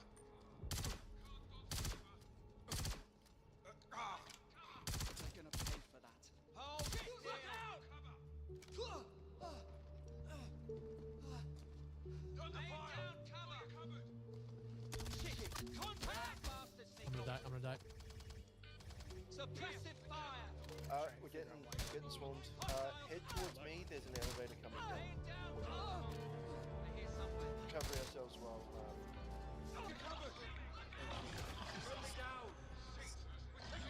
Just T-posing to I'm dead. Oh no. Very threatening stuff there. All the while I'm stressing in the middle of a gunfight trying to pick up a gun on the ground that has an entire animation tied to it. Like that really fucking matters. It's like this game tries its hardest to trip over itself, trying to have every bell and whistle in there from the jump. Everything you do has an animation tied to it, which simultaneously makes the game clunkier than trying to land a Boeing 747 in a Walmart parking lot. And the thing is, I can't even be mad at it because like the player base loves it. We were at a random space station and we watched this player just walk around the corner, aura maxing his ass off, walking as slow as could possibly be. I thought it was an NPC, but it's just some random player walking around like he owns the place and he loves it. And the thing is, like, I'm not even mad at the game. When you look at the website and you see that they're very transparent about their funding, if all of this information is true, they've raised $964 million at the time of recording this video. And so when you look at the crowdfunding timeline, in the last week, the lowest amount of money they made on a day was $317,000 in a single day, with people buying ships in a game that barely functions as a video game. And when I say that, there are a lot of mechanics in Star Citizen that work very, very well. I think their ship flight mechanics are fucking incredible. The game feels good when I'm flying between points. It's dope. They've completely reworked the inventory system. I'm not the biggest fan of this, like, you know, in real space inventory system. I find it, again, just another clunky mechanic that really didn't need to be reworked. Granted, their old inventory system was also dog shit. It's like they really just can't figure out how to make a solid, functional, but also not fucking clunky inventory system. But they got mining, they got bounty hunting, they have a whole like prison and like law system. All of the stuff that surrounds the off-planet shit, it's definitely pretty cool by comparison if you're talking about comparing to the ground shit. But realistically, the entire game just feels like it still needs like 4 to 5 years of development to even be worth actually playing. And after so many years in development, I'm trying to wrap my head around the timeline of when we're going to see this game finally get its shit together. And I'm still trying to figure out the over-under on whether or not Squadron 42 is going to be launching this year. At the end of 2025, in his letter to the community, Chris Roberts came out and said that the game is now playable front to back, and they've been playing through and doing sessions, and now they're working on polishing and optimization. How playable is playable, though? Because Star Citizen is playable, but I'll be fucked if I want to put more than an hour's worth of time into it. And on a 40-hour campaign, there's a lot of work now that goes into. If it just became playable front to back, you still have all the optimizations, you still have a ton of polishing. I don't know if Squadron 42 is launching this year. The next CitizenCon isn't until October of 2026. I can't imagine they're going to be releasing this game around the same time as GTA. I don't know. I don't know. But every time I get told to go back and check out Star Citizen, it's been a while, Big Fry. The game's in a much better spot than the last time you played. It's always fucking ass. And it comes a point in time where, like, I feel like people need to start asking questions like, bro, $1 billion in crowdfunding, 12 plus years in development, and we're still sitting here in like pre-alpha / tech demo territory. Not all of the features are in the game yet. We haven't even hit to a point where we can even be looking at some potential sort of beta. What the actual fuck is going on? And when I ask these questions, I'm always met with the, well, I mean, there's no other game like Star Citizen, and that is true. Absolutely, that is true. There is no other game on the market like Star Citizen. But in terms of actual